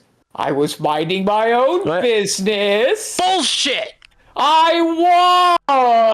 And what were you doing whilst minding your own business? Well, I was taking one of my enthusiastic walks. Oh my god. So that explains where that reference came from in Kaya Bridge 2.9. So I was just chillaxing in my room like a baller, and all of a sudden these schmucks broke down my door. One of them yelled, "Get on your knees," and the other one, and then I said, "I'm not your mother" last night, and they took exception to that. But you know how that song and dance goes. Yeah, the thing I'm referring to is like Alucard makes a brief appearance in Kaya Bridged episode 2.9 at the end to like fire a shot from off screen at Garlic Jr. to knock him into the dead zone, and then like drops a one-liner and then does like the Super Smash Brothers character reveal thing, and it says Alucard goes for a walk. Yep. Oh god damn it. That's what that's a reference from. I said, what happened during this walk? Well, it was a very enthusiastic walk. Oh god. Fucking love Van Helsing Abridged. Helsing Abridged is... I'm sorry, it is the best. And the one thing I also love, Alucard and Anderson's rivalry in that whole entire series. I love it. Yep. They're just both chaotic as hell. We can also try, keyword being try. Well, I'm not uploading it to YouTube anyway, so it doesn't matter. The shortest running a bridge series that Team 4 Star ever did, because it never made it past one episode. Because they got threatened with legal action from the rights holders of the anime if they continued on with it, and had to take down that one episode. It now exists only through fan re-uploads. Attack on Titan abridged. Oh, God. Oh, brother. In this one, not only did they have some collaboration from people on Channel Awesome, like there's some voice, like the narrator was Doug Walker, and oh, nice. Linkara appears again as one of the minor characters, and Linkara loved the product and working on it so much that he often references it in his work, with what they did to like the commander that trains everyone during the first couple episodes of the show. But like it's not only is it very fast-paced in that they adapt the first, 5 episodes of the show into 20 minutes. Yep. Which has since been beaten by Sailor Moon Abridged, but still. Yeah, entire season in one episode, yeah. 2 episodes. Yeah. But, it's what happens when you let Takahata be the main writer for the show. Oh.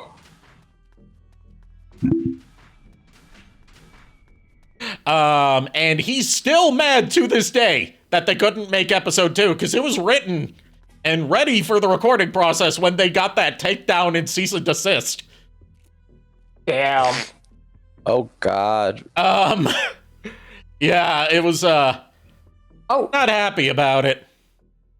Speaking of scripts and recording stuff. Yeah, that's partly what the Sonic 06 playthrough is for, so I can have a completed file so I can then just go through and record all the cutscene footage in high quality. Okay. I was going to say that I have been casted in one of Deathbindy's games. Oh, cool. I still need to talk to him about auditions for his projects, because I need to get some lines from him to work with for a proper audition. Yep.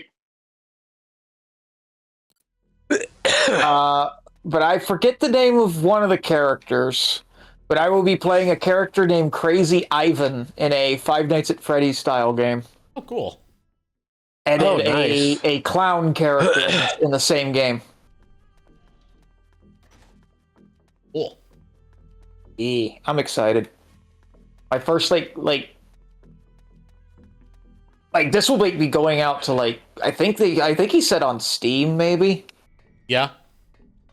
So yeah, my voice out there for people to buy is kind of scary actually. I've been there before twice actually now, and it's an exhilarating experience once it's finally out. I was gonna say proud of you. I mean, you want to get technical. I've already had that happen before because I'm in a game called Void Edge of Existence. The sad part is I don't even fucking know what character I voiced in that.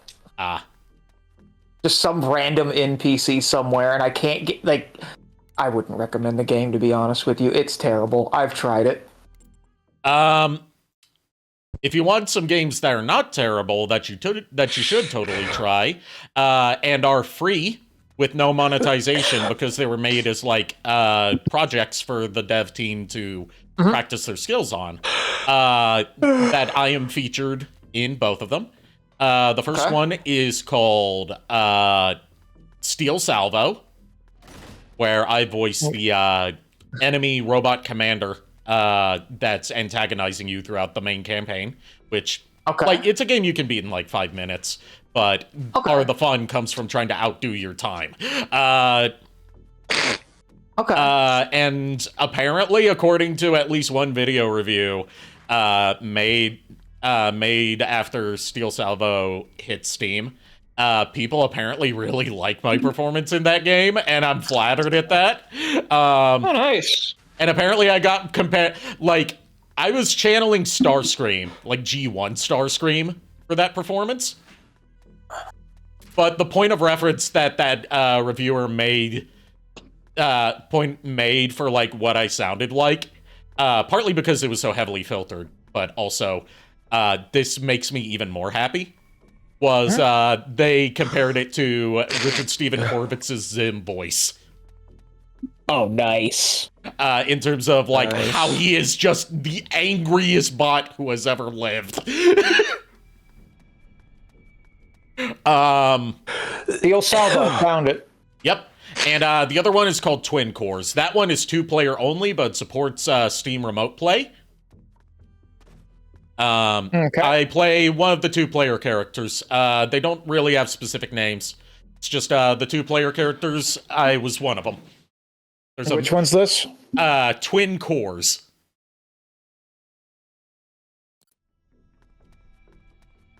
Twin Cores. Okay, cool.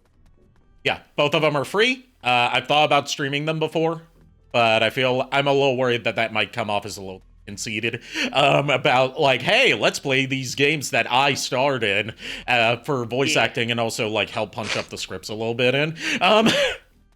That's totally not self-indulgent. No.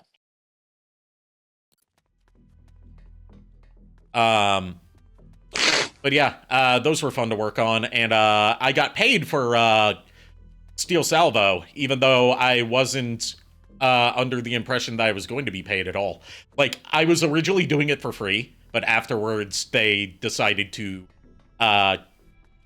pull their funds together to pay all the voice actors for, they believe, adding more to the product than they expected. Okay. Because it was originally just made as a game jam thing, you know, where you try to develop a full game within a short period of time. So we weren't expecting payment for it, but we got it. Nice. I got paid $42 for it. Nice. Very nice. I got paid nothing for Void Edge of Existence. Like, it's like an RPG like style game. You can find it on Steam. I don't know if it's free because I already have a copy, so it doesn't show up a price for me. If you click the store page button on there, it will take you to the store page and that'll show you the price. Yeah. But like I don't even like I can't get far enough in it to like even know where my fucking voice is in it. I just know I'm like one of the random NPCs that you encounter that like gives you a quest. That's all I know. Okay.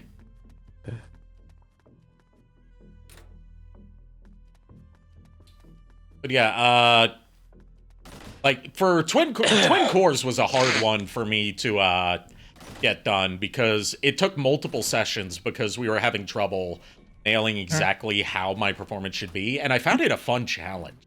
Because, like, I'm playing this, you know, robotic monotone character who is gradually developing emotions and a personality as the game progresses.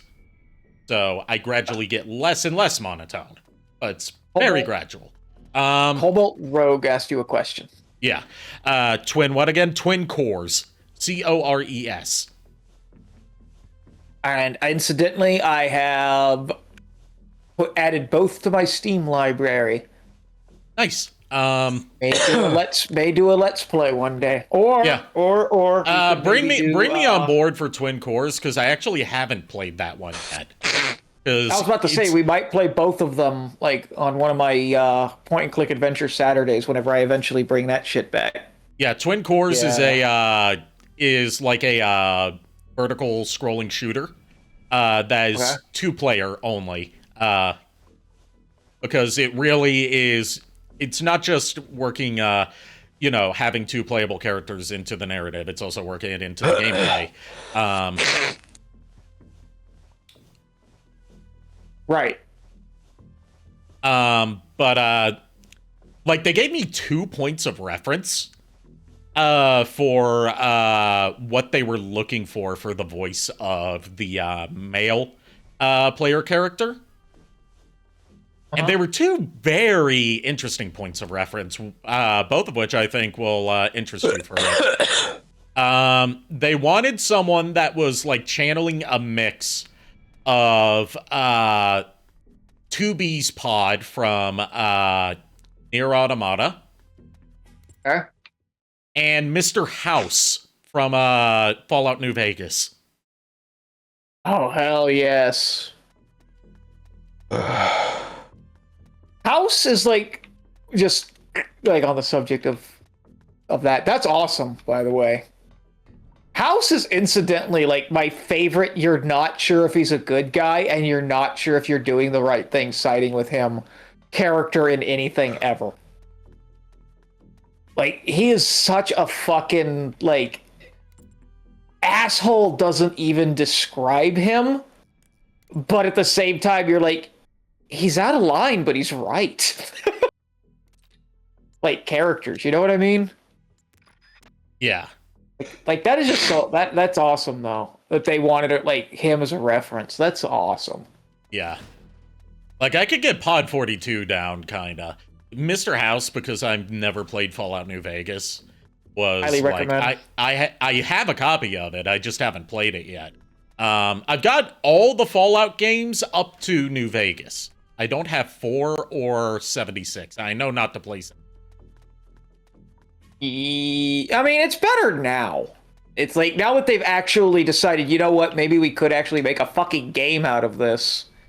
It's much better now. But yeah, it's more so the principle of the thing. I don't want to invest in it to reward Bethesda for fixing a game that was fundamentally broken at launch, like multiple years down the line, by adding basic gameplay features.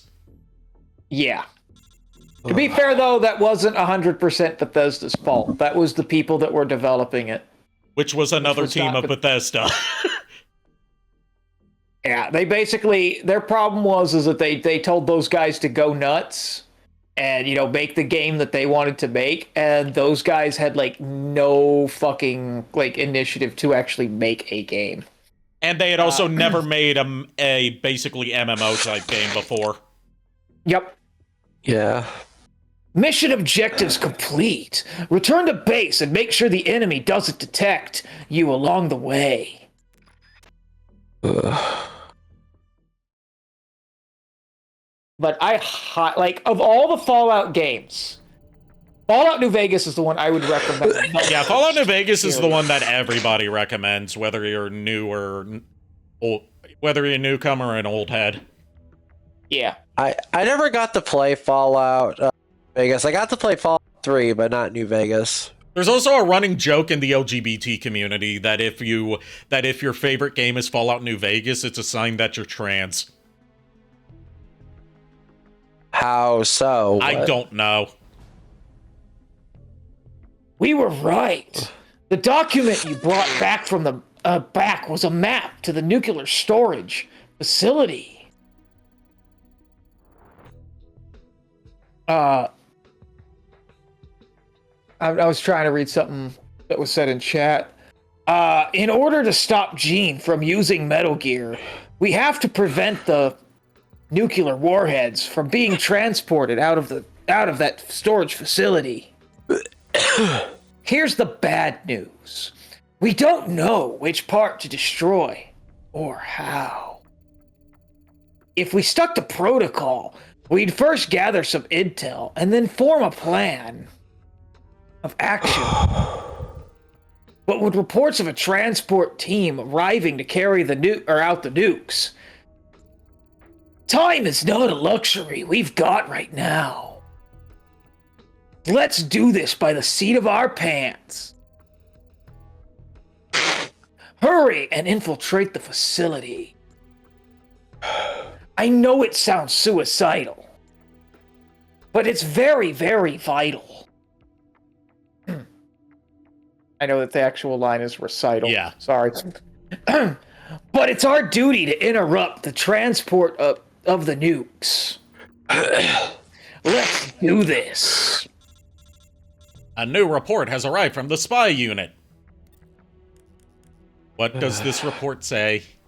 Oh, something from the security base and something from the harbor.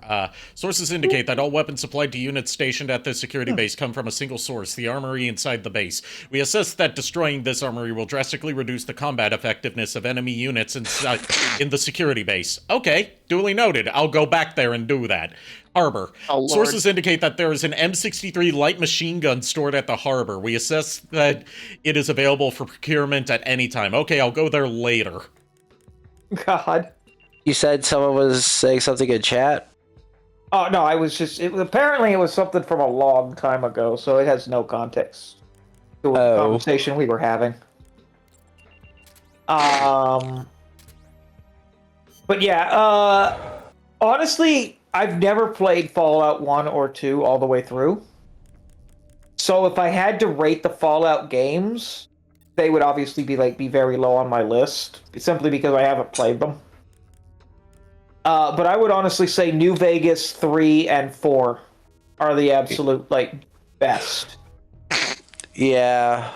Plus 3 has my favorite weapon in the game, the shish kebab. God. The flaming sword. Well, what made Fallout New Vegas so cool? One, they had so many celebrity guests in that as voices. Like, people were shocked the number of celebrity guests that are in Fallout New Vegas, because at the time it was so unprecedented for celebrities to even voice characters in video games like that. Yeah. Fallout 3 being a prime example of that, where they got Liam Neeson to voice the dad. That was such a huge thing, because nobody expected that. Yeah. But New Vegas jumped it up 10 times that by having Felicia Day, Danny Trejo, or is he just saying basic generic Yeah, stuff? he's just saying basic stuff. This is Okay. That's not story related stuff. It's just telling me hey, while you're here, blow up the thing. Okay. And the not main villain, but one of the main villains of the whole game was played by the late Matthew Perry, which was extremely a huge shocker when it happened, because nobody expected him to appear in a video game. And then it came out he did it because he was a huge fan of Fallout 3. So he begged his agent, they're making a new Fallout game, get me a role in that.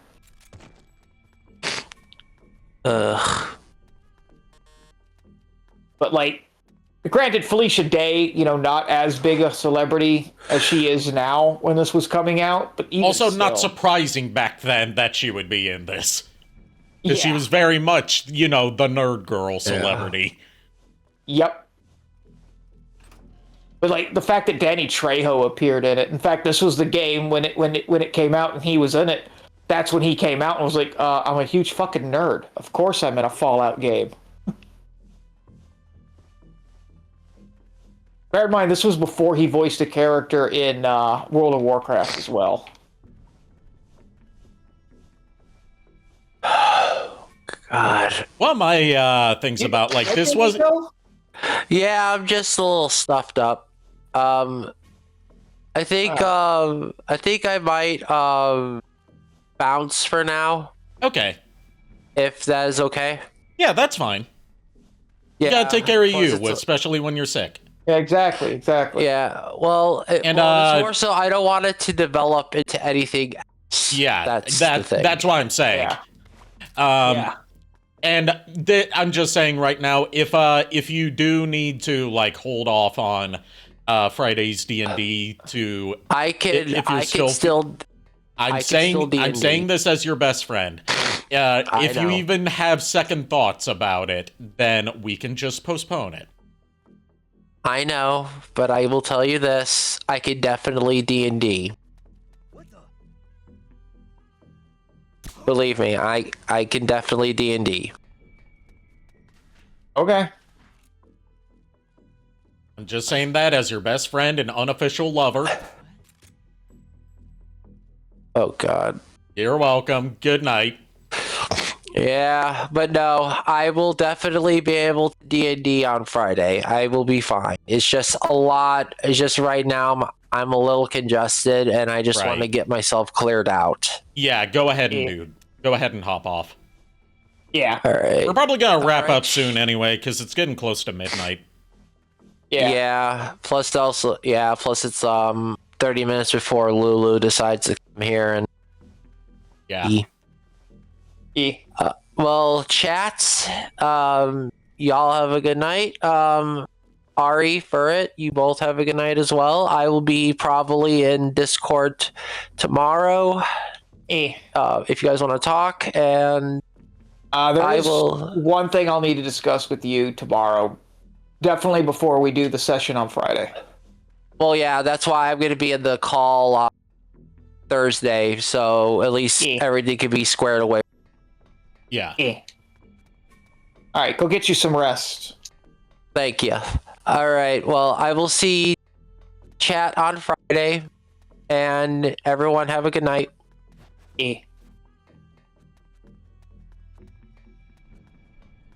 But yeah, this talk of like, video games and celebrities who turned out to be nerds. Do you know, I can actually move you out of the way now that, now, I can move it so you're not, like, right on top of me now, since, you're the only one here in the call with me. You know the game Kingdoms of Amalur Reckoning? Oh god. Yes, I actually like that game. I'm not saying that is a bad thing, but you know that the studio that made the original version that's no longer around, 38 Studios? Do you know why it was called 38 Studios and where the whole like Kingdoms of Amalur project began? I do not. Like this big fantasy game thing that just fucking came out of nowhere, seemingly. It's one of the most disastrous development stories ever, not because the game was bad or the game, like, sold like shit. It's because of just overestimating how successful it was going to be and really just, like, cornering yourself in terms of, like, potential future stuff, up until recently, at least. 38 Studios, originally called Green Monster Games, was founded by Hall of Fame pro baseball player Curt Schilling. It was called 38 Studio. It was originally called Green Monster Games, obviously after the mascot for the Philadelphia Phillies, but he denies that was the case. It's totally its own legally distinct green monster. But just to be safe, he renamed it to 38 Studios because 38 was his pro number. And I don't know this because I'm some secret big fan of baseball. I found all this out last night in a video from YouTuber Bumbles McFumbles. Oh, Lord. About studios who died after releasing their first and only game. Oh, God. He founded a video game studio and had it start development on a new fantasy multimedia franchise that was supposed to lead into a Kingdoms of Amalur MMO. That was at the time codenamed Copernicus. Because he was a huge, like, Elder Scrolls addict. Not Elder Scrolls, EverQuest addict. God, who wasn't? And he thought, like, I want to make my own EverQuest. With blackjack and hookers? Basically. He financed the first several years of development out of his own pocket with $40 million that he just had from his pro baseball career. Jeez. But he eventually figured out, way too far in development, that if you're going to make an MMO as your first project, you need a lot more money than just $40 million. Yeah. Especially if it's not just an MMO, but an MMO multimedia franchise like he was expecting it to be. Yeah. So he saw, this is like 2010 at this point. The the governor of Rhode Island at the time. This is like post recession Rhode Island, where the unemployment rate was at 12% for the state of Rhode Island. They had an initiative trying to get companies to either start up or move to Rhode Island. And they would get investments in the form of taxpayer-funded investments to create new jobs in the state of Rhode Island. 38 Studios and Curt Schilling signed a deal with the governor of Rhode Island to set up shop in Rhode Island, and in exchange they would get $75 million invested in them. In taxpayer-funded funded by the taxpayers of Rhode Island, on the promise that they would create like a certain really high amount of new jobs for people in the state. And then they got acquired by EA to publish the game and help provide further funding on the invest in further development of future entries if it turns out to be a success. That's why it was able to get such heavy promotion, and why there was a tie-in with Mass Effect 3, where if you played the Kingdoms of Amalur demo on 360 or PS3 and had that save file from it on the same console you got Mass Effect 3 on, you would get an exclusive Kingdoms of Amalur themed armor.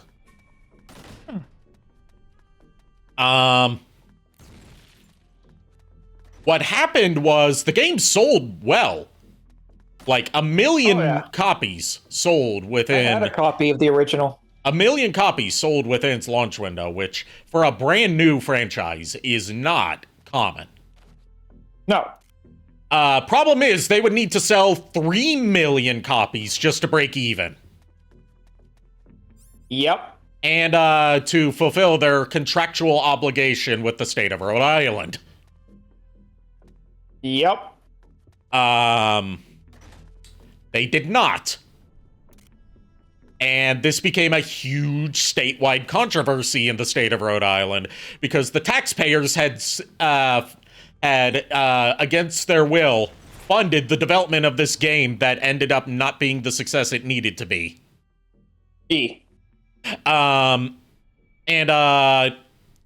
This was a huge political scandal for the next governor of Rhode Island, even though he had opposed this whole deal in the first place.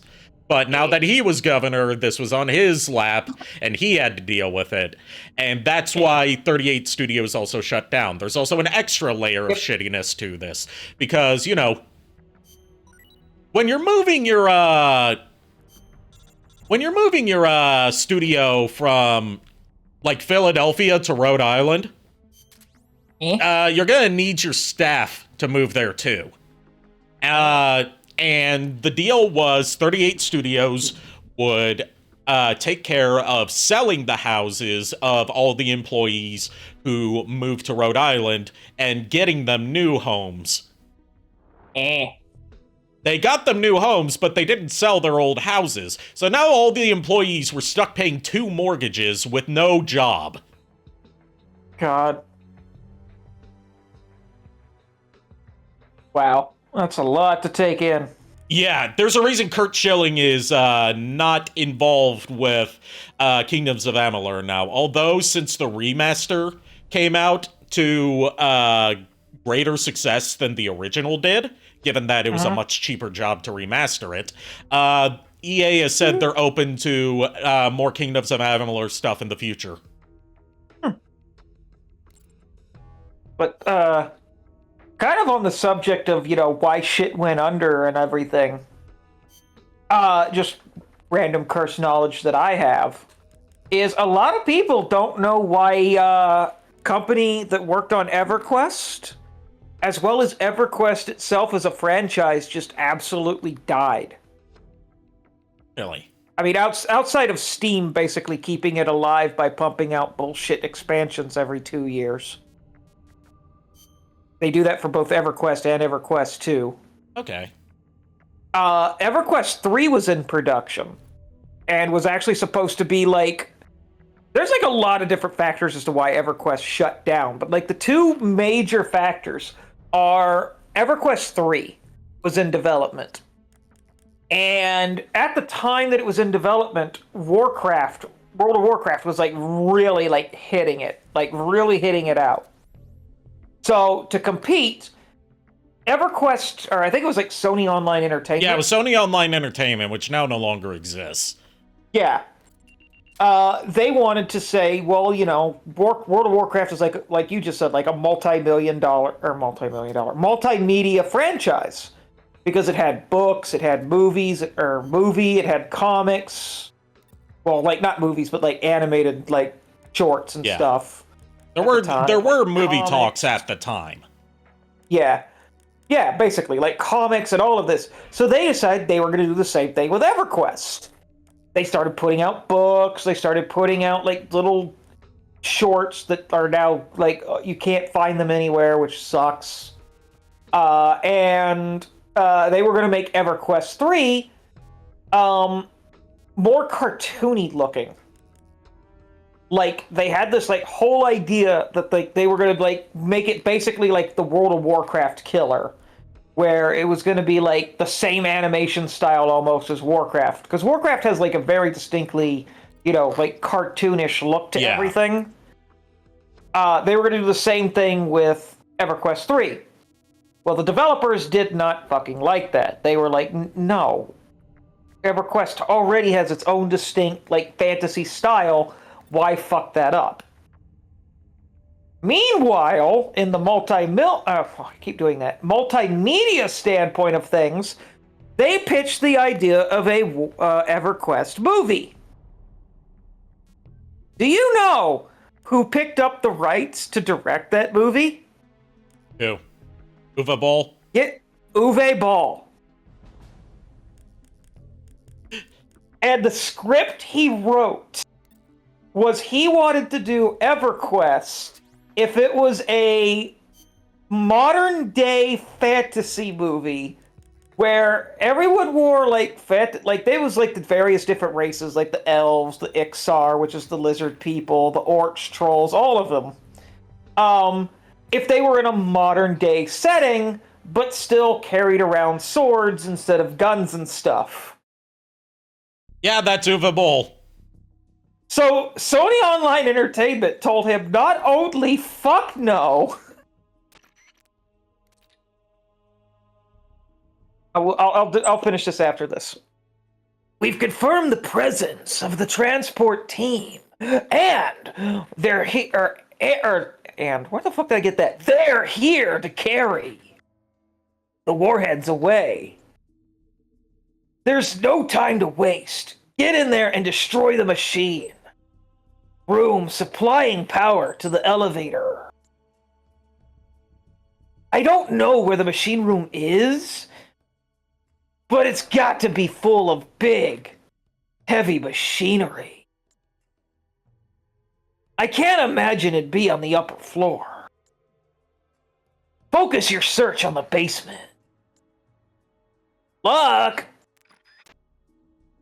But yeah, not only did they tell him fuck no, they decided that if that's how it's going to be treated, then we're going to go ahead and pull EverQuest from the movie script. For the movie producing pool.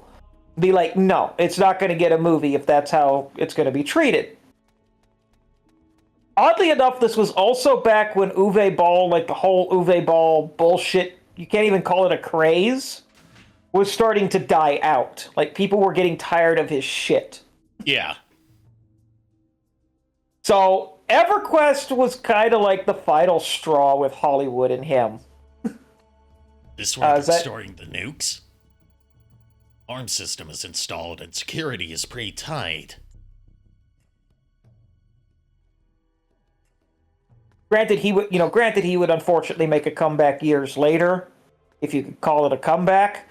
But for the time, at the time, EverQuest was pretty much like the final straw with him in Hollywood, where they basically said, no, shame on you. None of that. I will say, as far as Uva Bowl and career are concerned,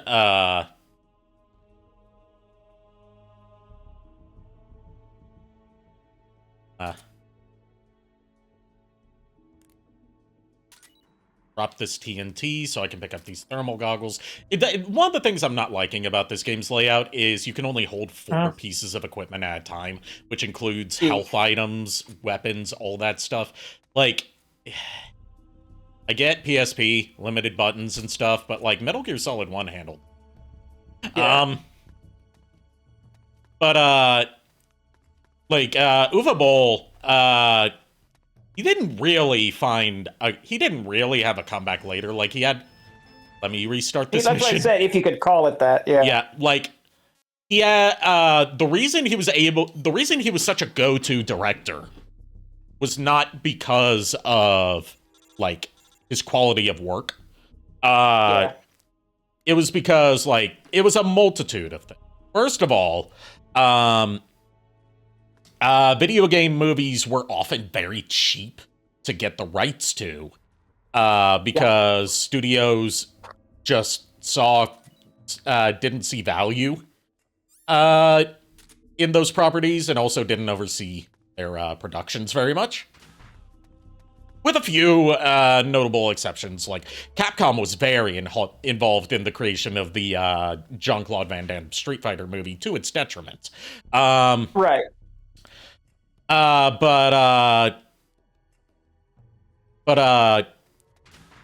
Like, Uwe Boll was a go-to director and kept getting funding for these shitty movies because, obviously you can tell from his name, he's German. Yeah. There was a loophole in German tax law at the time that made it so basically millionaires and, like, bureaucrats, you know, the oligarchs of German society at the time could invest their millions into these shitty-ass fucking movies. And if they made their money back at the box office, then, you know, they got a return on investment.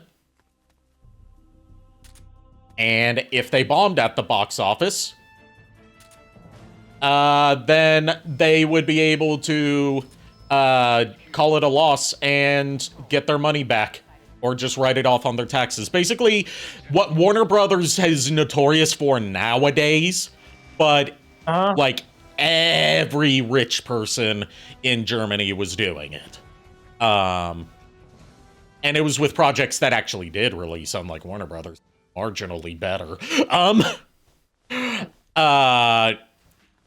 Uwe Boll became such a face of this tax loophole and bragged about this tax loophole for his funding so openly and brazenly, basically saying I can make as many shitty movies as I want and never lose any money for me or my investors because German law says so, that it prompted the German parliament to close that loophole, which meant he lost his funding for future movies, and he had to seek out funding the old-fashioned way, which, when you're known for making shitty movies and being a very bad, like, toxic person to work with, turns out people don't want to work with you. Or, fund your movies. Yeah. Yep. The final straw was, he heard about Kickstarter. Oh, God. And saw all these Kickstarter success stories of, like, indie films and video games and stuff being made on Kickstarter. And he decided, this'll be easy. I'll just ask for money on Kickstarter to make another movie, or make a bunch of movies. And, these schmucks will fund it. It made a fraction of its goal. Nowhere near what it needed to make. And before the funding period was even over, he put out a very angry update video to the Kickstarter, basically saying, well, fine, if you people don't want to fund my movie, then fuck you. I didn't want to make it anyway. I'm done making movies. Yep. And nowadays, he has since moved to Canada and found a surprising success in the niche of German food restaurants. Jeez. And the only movie-related activities he does nowadays is just being a troll on the website Letterboxd, where he leaves very angry negative reviews of movies that he believes slighted him at the box office. Oh, jeez.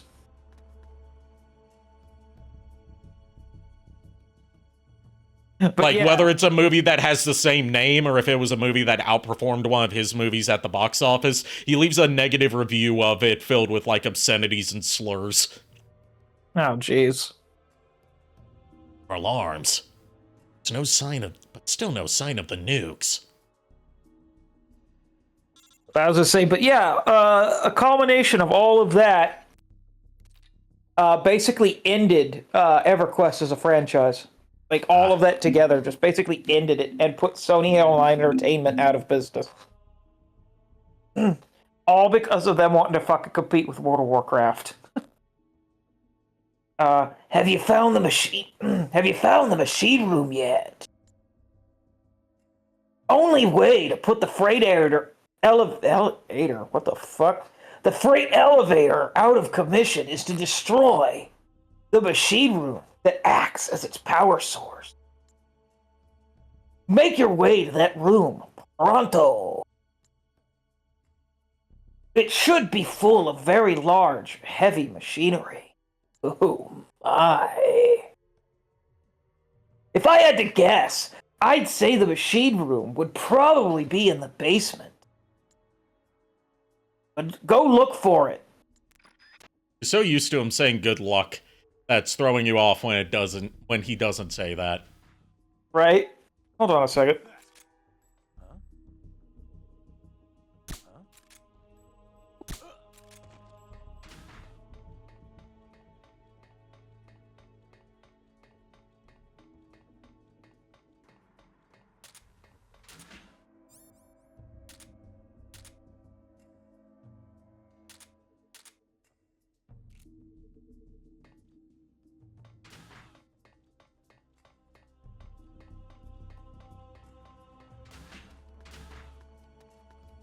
What lies down the hallway?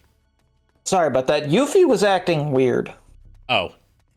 Like, not like wait, oh my god, I need to get her to a vet kind of way. Okay. But just like it kind of like I think she's like chasing a ghost or something. Well, because she's like, if there is something strange in your neighborhood. If only Nico was here, he would say stop. Yeah. But yeah, she was like, she's doing it again where she's like meowing. But then like she like got into like a pouncing position and just started like jumping around in the air. Ah. And I don't see any bugs or anything, so I don't know what she's chasing. As long as she's having fun, I guess. Yeah. Let the kitty have fun.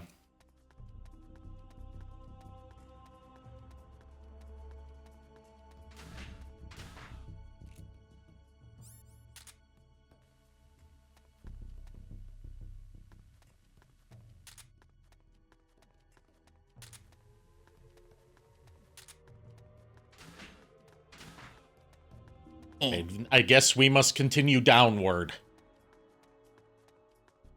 Yeah, EverQuest was like one of my hyperfixations. Like, so that's like how like I have all that freaky knowledge of how it shut down as a franchise. Like, it didn't help at all that EverQuest 2 was so horribly marketed. I remember forgot there was an EverQuest 2. Yeah, part of it's just like, how do you make a sequel to an MMO without just making it an expansion? Apparently, you blow up the moon and make it take place 200 years later. But like, one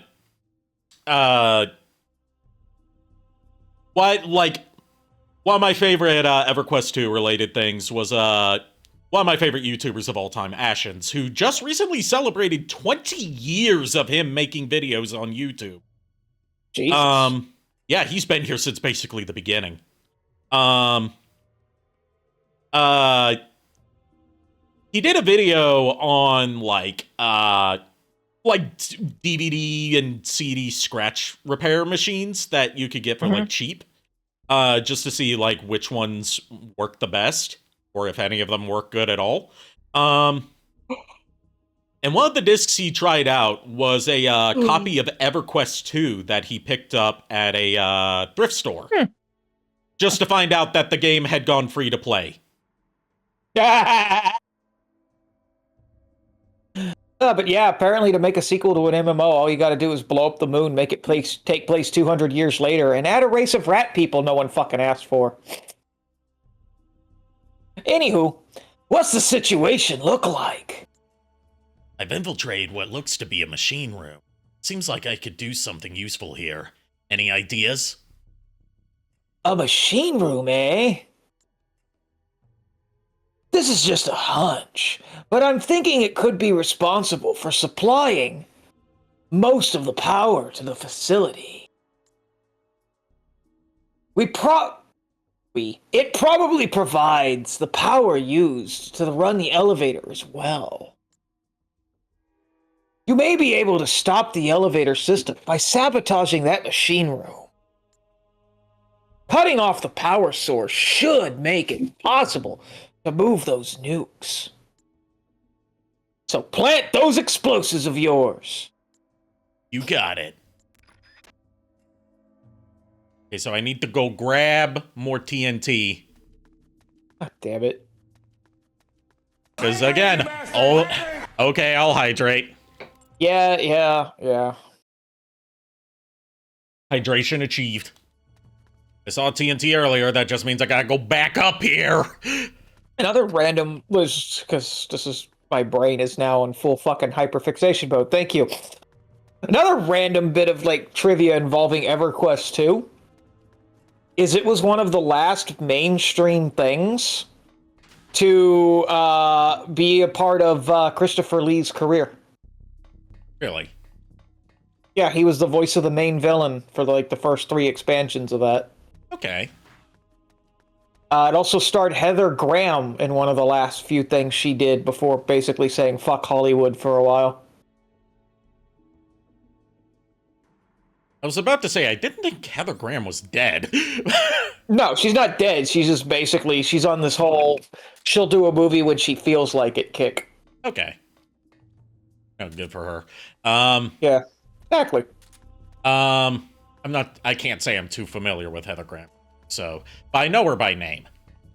Mostly I know her for Austin, of all fucking things, Austin Powers, The Spy Who Shagged Me, and the 1998 Lost in Space. Okay, both movies that I've seen. This is HQ.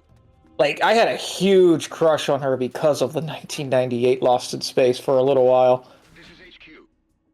This is Patrol. She played the older sister. Okay. Acknowledge. Keep your eyes open.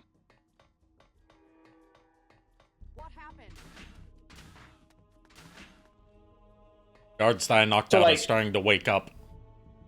So, like, she was the one that that Joey from Friends was trying to flirt with the whole fucking movie. Which Save your speeches. I like you. Exactly. But, like, you know, extremely awkward, seeing as how I believe at the time he was in, like, his late 30s, and she was just barely hitting 20 when that movie came out. I mean, I've heard of worse. I mean, fair. There was probably the worst in both how it's portrayed in the movie and you know, real life stuff is our requisite sexy female lead for Transformers Age of Extinction, whatever the fuck her name is. Harley? Harley. No, wait, not Age of Extinction. No, that's the one with the Dinobots. Yeah. So okay, go ahead. Anyway, The dog. the daughter. Like how Michael Bay do, where like there's so many camera angles, like focusing on her legs and her ass and just sexualizing the fuck out of her. She was underage at the time the movie was filmed. Yep. And that's also the movie where she has an adult boyfriend who's dating her and has been dating her since she was underage, and they make a whole point of trying to justify it with him having a laminated copy of Texas's Romeo and Juliet laws, which no, those laws don't work that way. Yep. Michael Bay needs to be investigated. Like, someone check his hard drives. My cursed knowledge of that fucking thing, a whole fucking shebang, is that she was Katara in the last Airbender movie that no one talks about. Oh, you mean the one that everyone talks about for being one of the worst movies ever made? Yes. Thank God for Netflix for bringing us a live-action Last Airbender series that actually cares about the source. Didn't people also hate that one? It's kind of like a mixed bag. There are people that hate it and there's people that love it, but you're going to have that with just about everything, to be honest. So was Megan Fox in 07. Yeah, and it gets creepier than that, which gives further credence to my people need to check Michael Bay's hard drives claim, because part of her audition was to come to his house and act out the whole, like, seductively leaning over the hood of the car thing on his car. Yep. Dude was a porn director before his Hollywood debut. Yep. Hollywood debut. I mean, to be fair, a lot of icons in movie history were as well, especially in the horror scene. Like, Wes Craven was a porn director before he directed The Hills Have Eyes. And, then went on to create Nightmare, The Last House on the Left and Nightmare on Elm Street. And then you have Shia LaBeouf. Just Shia LaBeouf. Just everything involving Shia LaBeouf. Apparently, he's been doing better lately. It's debatable. As in, like, he's been getting help. Like, I saw a convention appearance he did recently where somebody asked him about the making of the movie Holes. Oh, God. And, basically, it was the person like, did you have fun making Holes? And he's like, no, Holes was fucking horrible. Yep. You would have ended up cutting off your own escape route. Yeah, like Chuck just said, he's trying and that's what matters. You neglected your own. It doesn't undo what he's done, but it makes better for the future. And he's also still very oddly controversial in like 90% of his views. Like, he doesn't ever really stick to his guns on any of his views, and that's weird. Yeah. But, like, No more explosion. But, like, the way he summarized working on Holes was funny. Because, Right. like, he was like, Holes was fucking horrible. We were out in the middle of the desert in California, and my dad was just fresh out of prison. And he was there with me as my chaperone. And John Voight was out there, acting in character as, the asshole leader of the camp the whole time. And my dad didn't know how to deal with a character actor like that, so they were constantly butting heads. And my dad kept on hitting on Sigourney Weaver, didn't succeed. God. And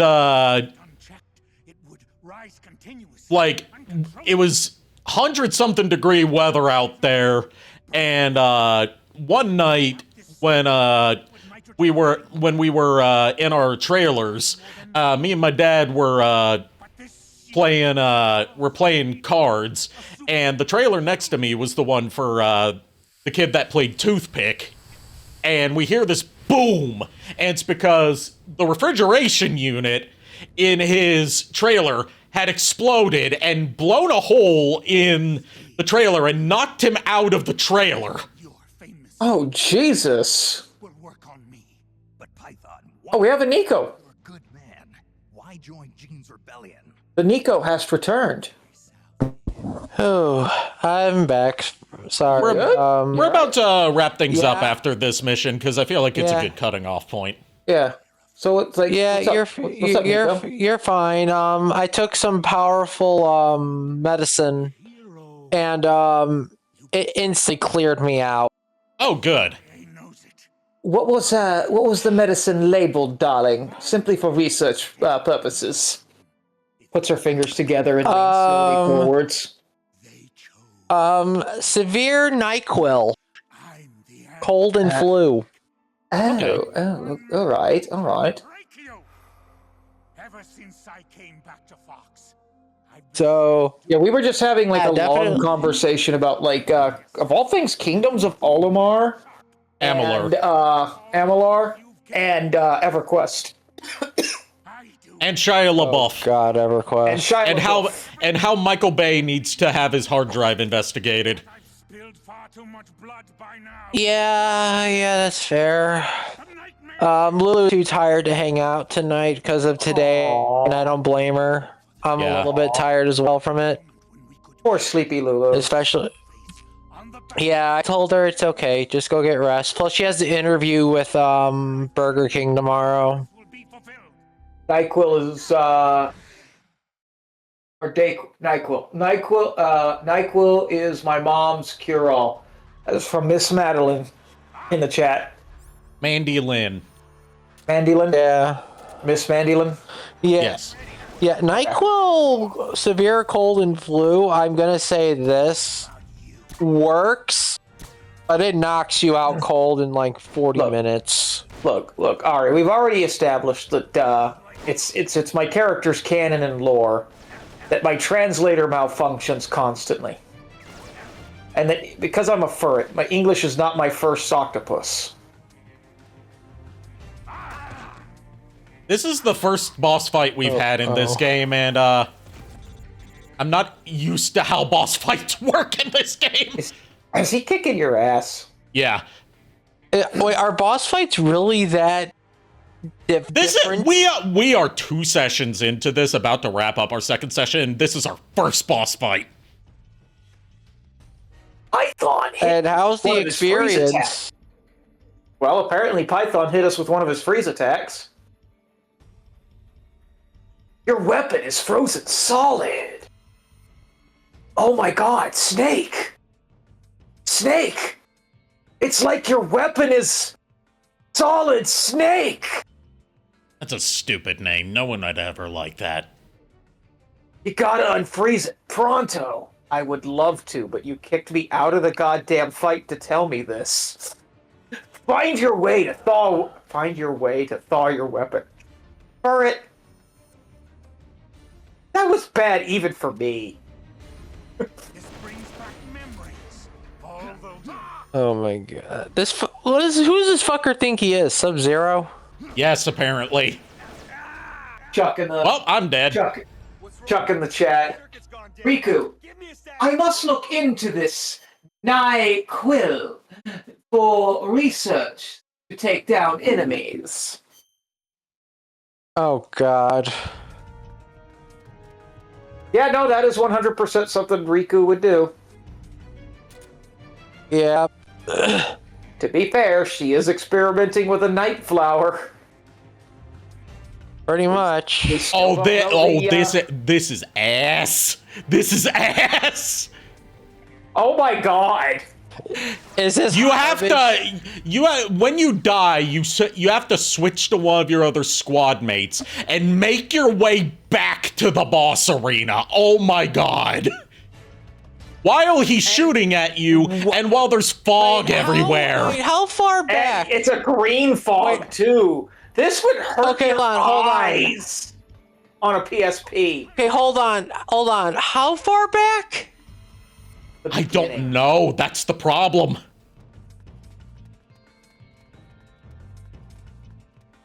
Disgusting. Holy fuck. There he is. I'm not going for stamina kills. Fuck that. I was gonna Hideo Kojima did not do this one, right? He did not do this one, no. Okay, I was gonna say, if he did, I was gonna be like, my guy, this was a choice. What the fuck?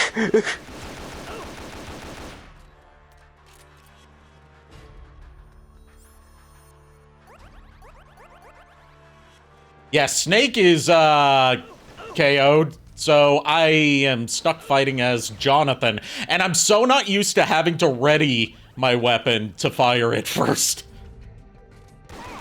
Oh, God. Oh, this is just not gonna work. No.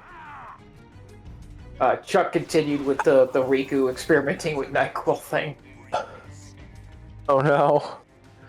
Perhaps put it into a syringe built for my repeater.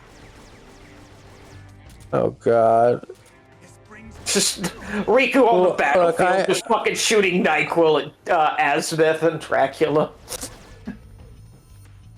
It just sticks into Azmith's bones, and he just looks at her like, you do know I'm a skeleton, right? I don't have blood. Yeah, darling, but skeletons still need to sleep. Damn it, we lost one. Select the next soldier immediately. Death doesn't sleep. I don't know about Dracula, but not me, buddy. Go to sleep, darling. It'll be fine. It'll be fine. Just looking at you, like, what the fuck? Like, I tried. Is she meant? Is she? Hey, seriously, is she mental? Can't defeat Bone Daddy. Oh God. That's the way of something, but there's a health bar in the way, and I can't read the rest of it. Damn it, we lost one. Select the next soldier immediately. Oh my God, this is how much? This how much health does sucks. Python Okay, have at left? least if you restart, it starts you back at the boss fight. I will give it that much How much credit. does Python have left? I had barely done a restarted. scratch in him. Oh my God. Yeah, Oh my God, what a game. Part of it's that he has iframes. Oh. This is our first boss fight, ladies This and is our gentlemen. first boss fight, and it's not going well. When did this become when did this become Dark Souls? I don't know. Hi, Yuffie, what's up? I know. Yuffie baby, is like, I am know. here for murder. No, she is like, why the fuck are you not asleep? She's been like that all It week. is bad. But she doesn't understand the concept of of week off. How about you? Come get some. She is confused. Yes, very.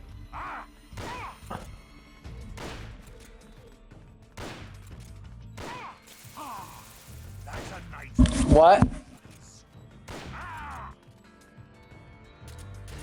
No, I rejoined the stream for a little bit. Alright, love you, hon. Feels good to me.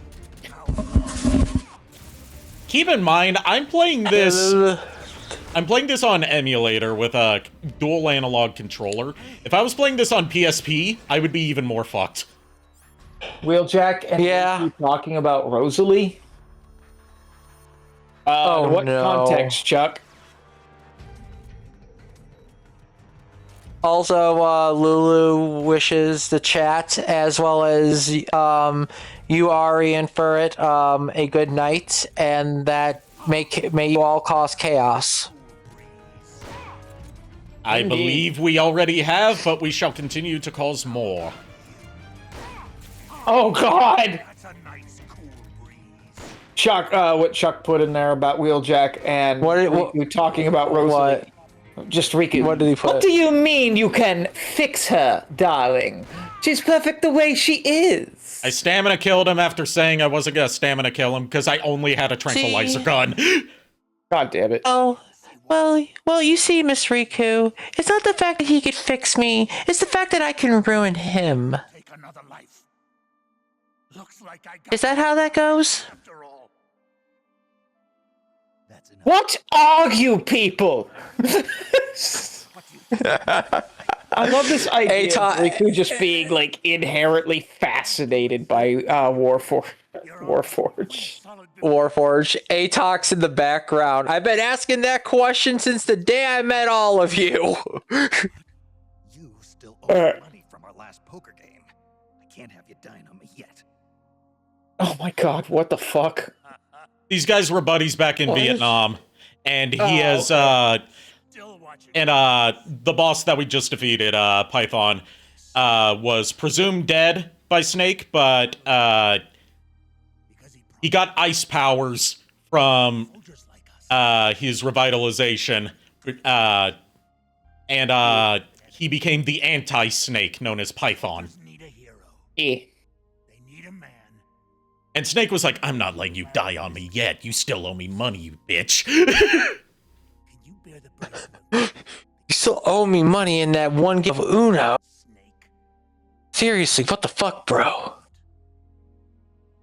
You only ever played a red one. Who the fuck plays that? Who the fuck only plays a handful of red ones? Spies procured additional ammo usable with Uzi and M10. Thanks! Just our luck. The enemy has already finished transporting the warheads. You know where we should go? To the harbor. Meaning, we're way off the mark. I hate to admit it, but you're right. We can't give up. We still gotta prevent the launch. We're running out of options, though. No, Snake, you don't understand. If we don't prevent her from continuing, then the creator will forget she exists and won't write her into the next series. Oh god. Also, see thanks for the myself out.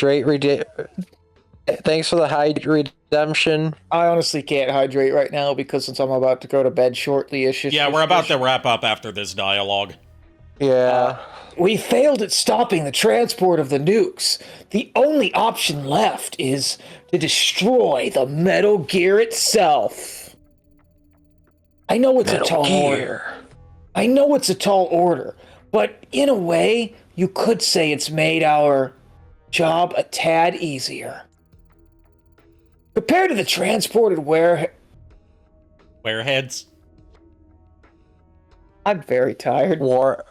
Compared to You- the transported warheads, Metal Gear is much larger, more prominent target.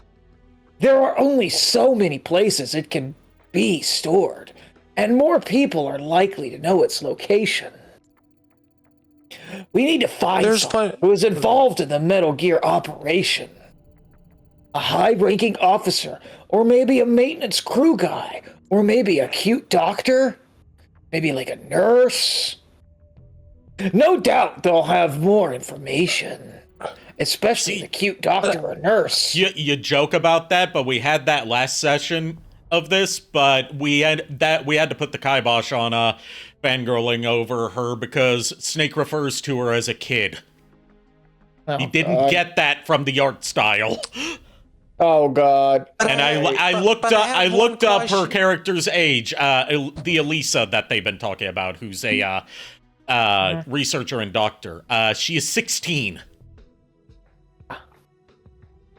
Oh See boy. your point, bud. But I do. Go ahead, But Nico. there's You've one been trying to say question. something. I was gonna say, one question though. Why are they trying to smuggle a bunch of sour candies with the Metal Gear? Have you seen what that shit? Have you seen what that shit does to the integrity of your mouth? Yes, but I'm pretty sure people have grown immune to it by now because people are idiots. Joke's on you, this is 1974. Yeah. They haven't grown in immunity yet. And also, technically, that candy won't exist for another 20 years. I know. Well, fuck you, time paradox. I know. Okay, go ahead, buddy. Assuming they've got information controls and that is not an easy sentence. Information controls in place. It's more likely they don't have anything useful to tell us. But right now, it's our only lead. Come to think of it, Ghost mentioned a government official involved in the transportation of Metal Gear. Something about a guy who was stabbed in the back by the army is reportedly dead. You sure he said that? No matter how charismatic Gene is, he'd never get away with activating this state-of-the-art weapon inside another country's territory of its own. Need to pull a few strings first, don't you think? And this official who helped Gene and then got tossed aside, if he's still alive, he'd probably know where Metal Gear is. Incredible, Snake. Of course. I can't do the voice anymore. I'm sorry. It's okay. Incredible, Snake. Of course. If anyone's got info on Metal Gear, it's Gene's silent partner in the government. How'd you figure it out? I've had experience with how these government types operate. Yes! I remember now! He said something about Frosty. Eyes narrow slowly at Snake. And it all comes back to Frosties. God damn, now I want one. Right? You know what? Tomorrow I'm gonna go get a fucking that Thin Mint Frosty. I have been thinking about it all goddamn night, motherfucker. Yeah, I if I can, I'll get one. I'll get one as well. Sorry, go ahead. Yep. How a government official was cowering in fear near a tarmac. Okay, let's focus on gathering intel. Can you think of any other likely places? You're not gonna believe this shit, Snake, but I know one place where they would never think that we would think to look for them. Wendy's? It's Wendy's. Nothing comes to mind right now, no. We don't know where the airport is. Alright, we'll need to use our spy units a bit more to expand the scope of our intel network. Right. As much as Metal Gear sticks out like a sore thumb, we'll be here until next year if we have to search this whole place. New report has come in from the spy unit. Giraffe has joined our squad. We've got the Toys R Us mascot on our side. Yeah, Jeffrey. All right. Priority. Direct visual confirmation of multiple military and civilian aircrafts have helped to identify the location of the airport. Nice. Oh, we don't have nearly enough information on Metal Gear's whereabouts. You've got to collect more intel. According to the intel we've received from Ghost, a group of senior government officials, I almost said senior citizen. Well, they most likely are senior citizens. Were spotted at the airport. This could be the chance we've been waiting for. As Metal Gear is directly involved in maintaining security on this peninsula, it wouldn't surprise me if they've been briefed on it. What do you say we go to the airport and see what they have to say? I say we save the game, so we don't have to redo all that. Remember to save twice. Apparently Lulu is choosing violence in the chat. Is she? She posted a picture of a frog holding a match, and it says, "Me after someone pisses me off at work. Arson." Oh. All right, that is gonna do it for tonight. Let me see. I had a raid planned for tonight, but need to see if they're actually live. Miles. Yeah, it was Miles. He's not live, so you do not get the raid, Miles. But we are going to raid Mineko Cat, who is streaming Mega Man Legends.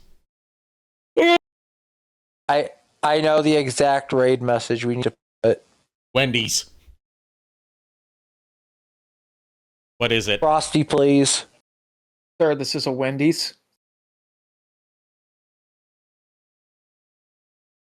Sir, this is not a Wendy's. The raid message is Frosty, please. Frosties, please. Yes. Yay. Thank you, everyone, for tuning in. Thank you to my gaggle of co-hosts tonight for joining me for an extra long stream that went on longer than I anticipated. Go give Mineko my warmest welcomes. I'll see you guys Friday nights with probably more, if all goes according to cake, D&D. Until then, unpleasant dreams. Please allow us to go to Wendy's, darling. God dang it. Good night, everybody.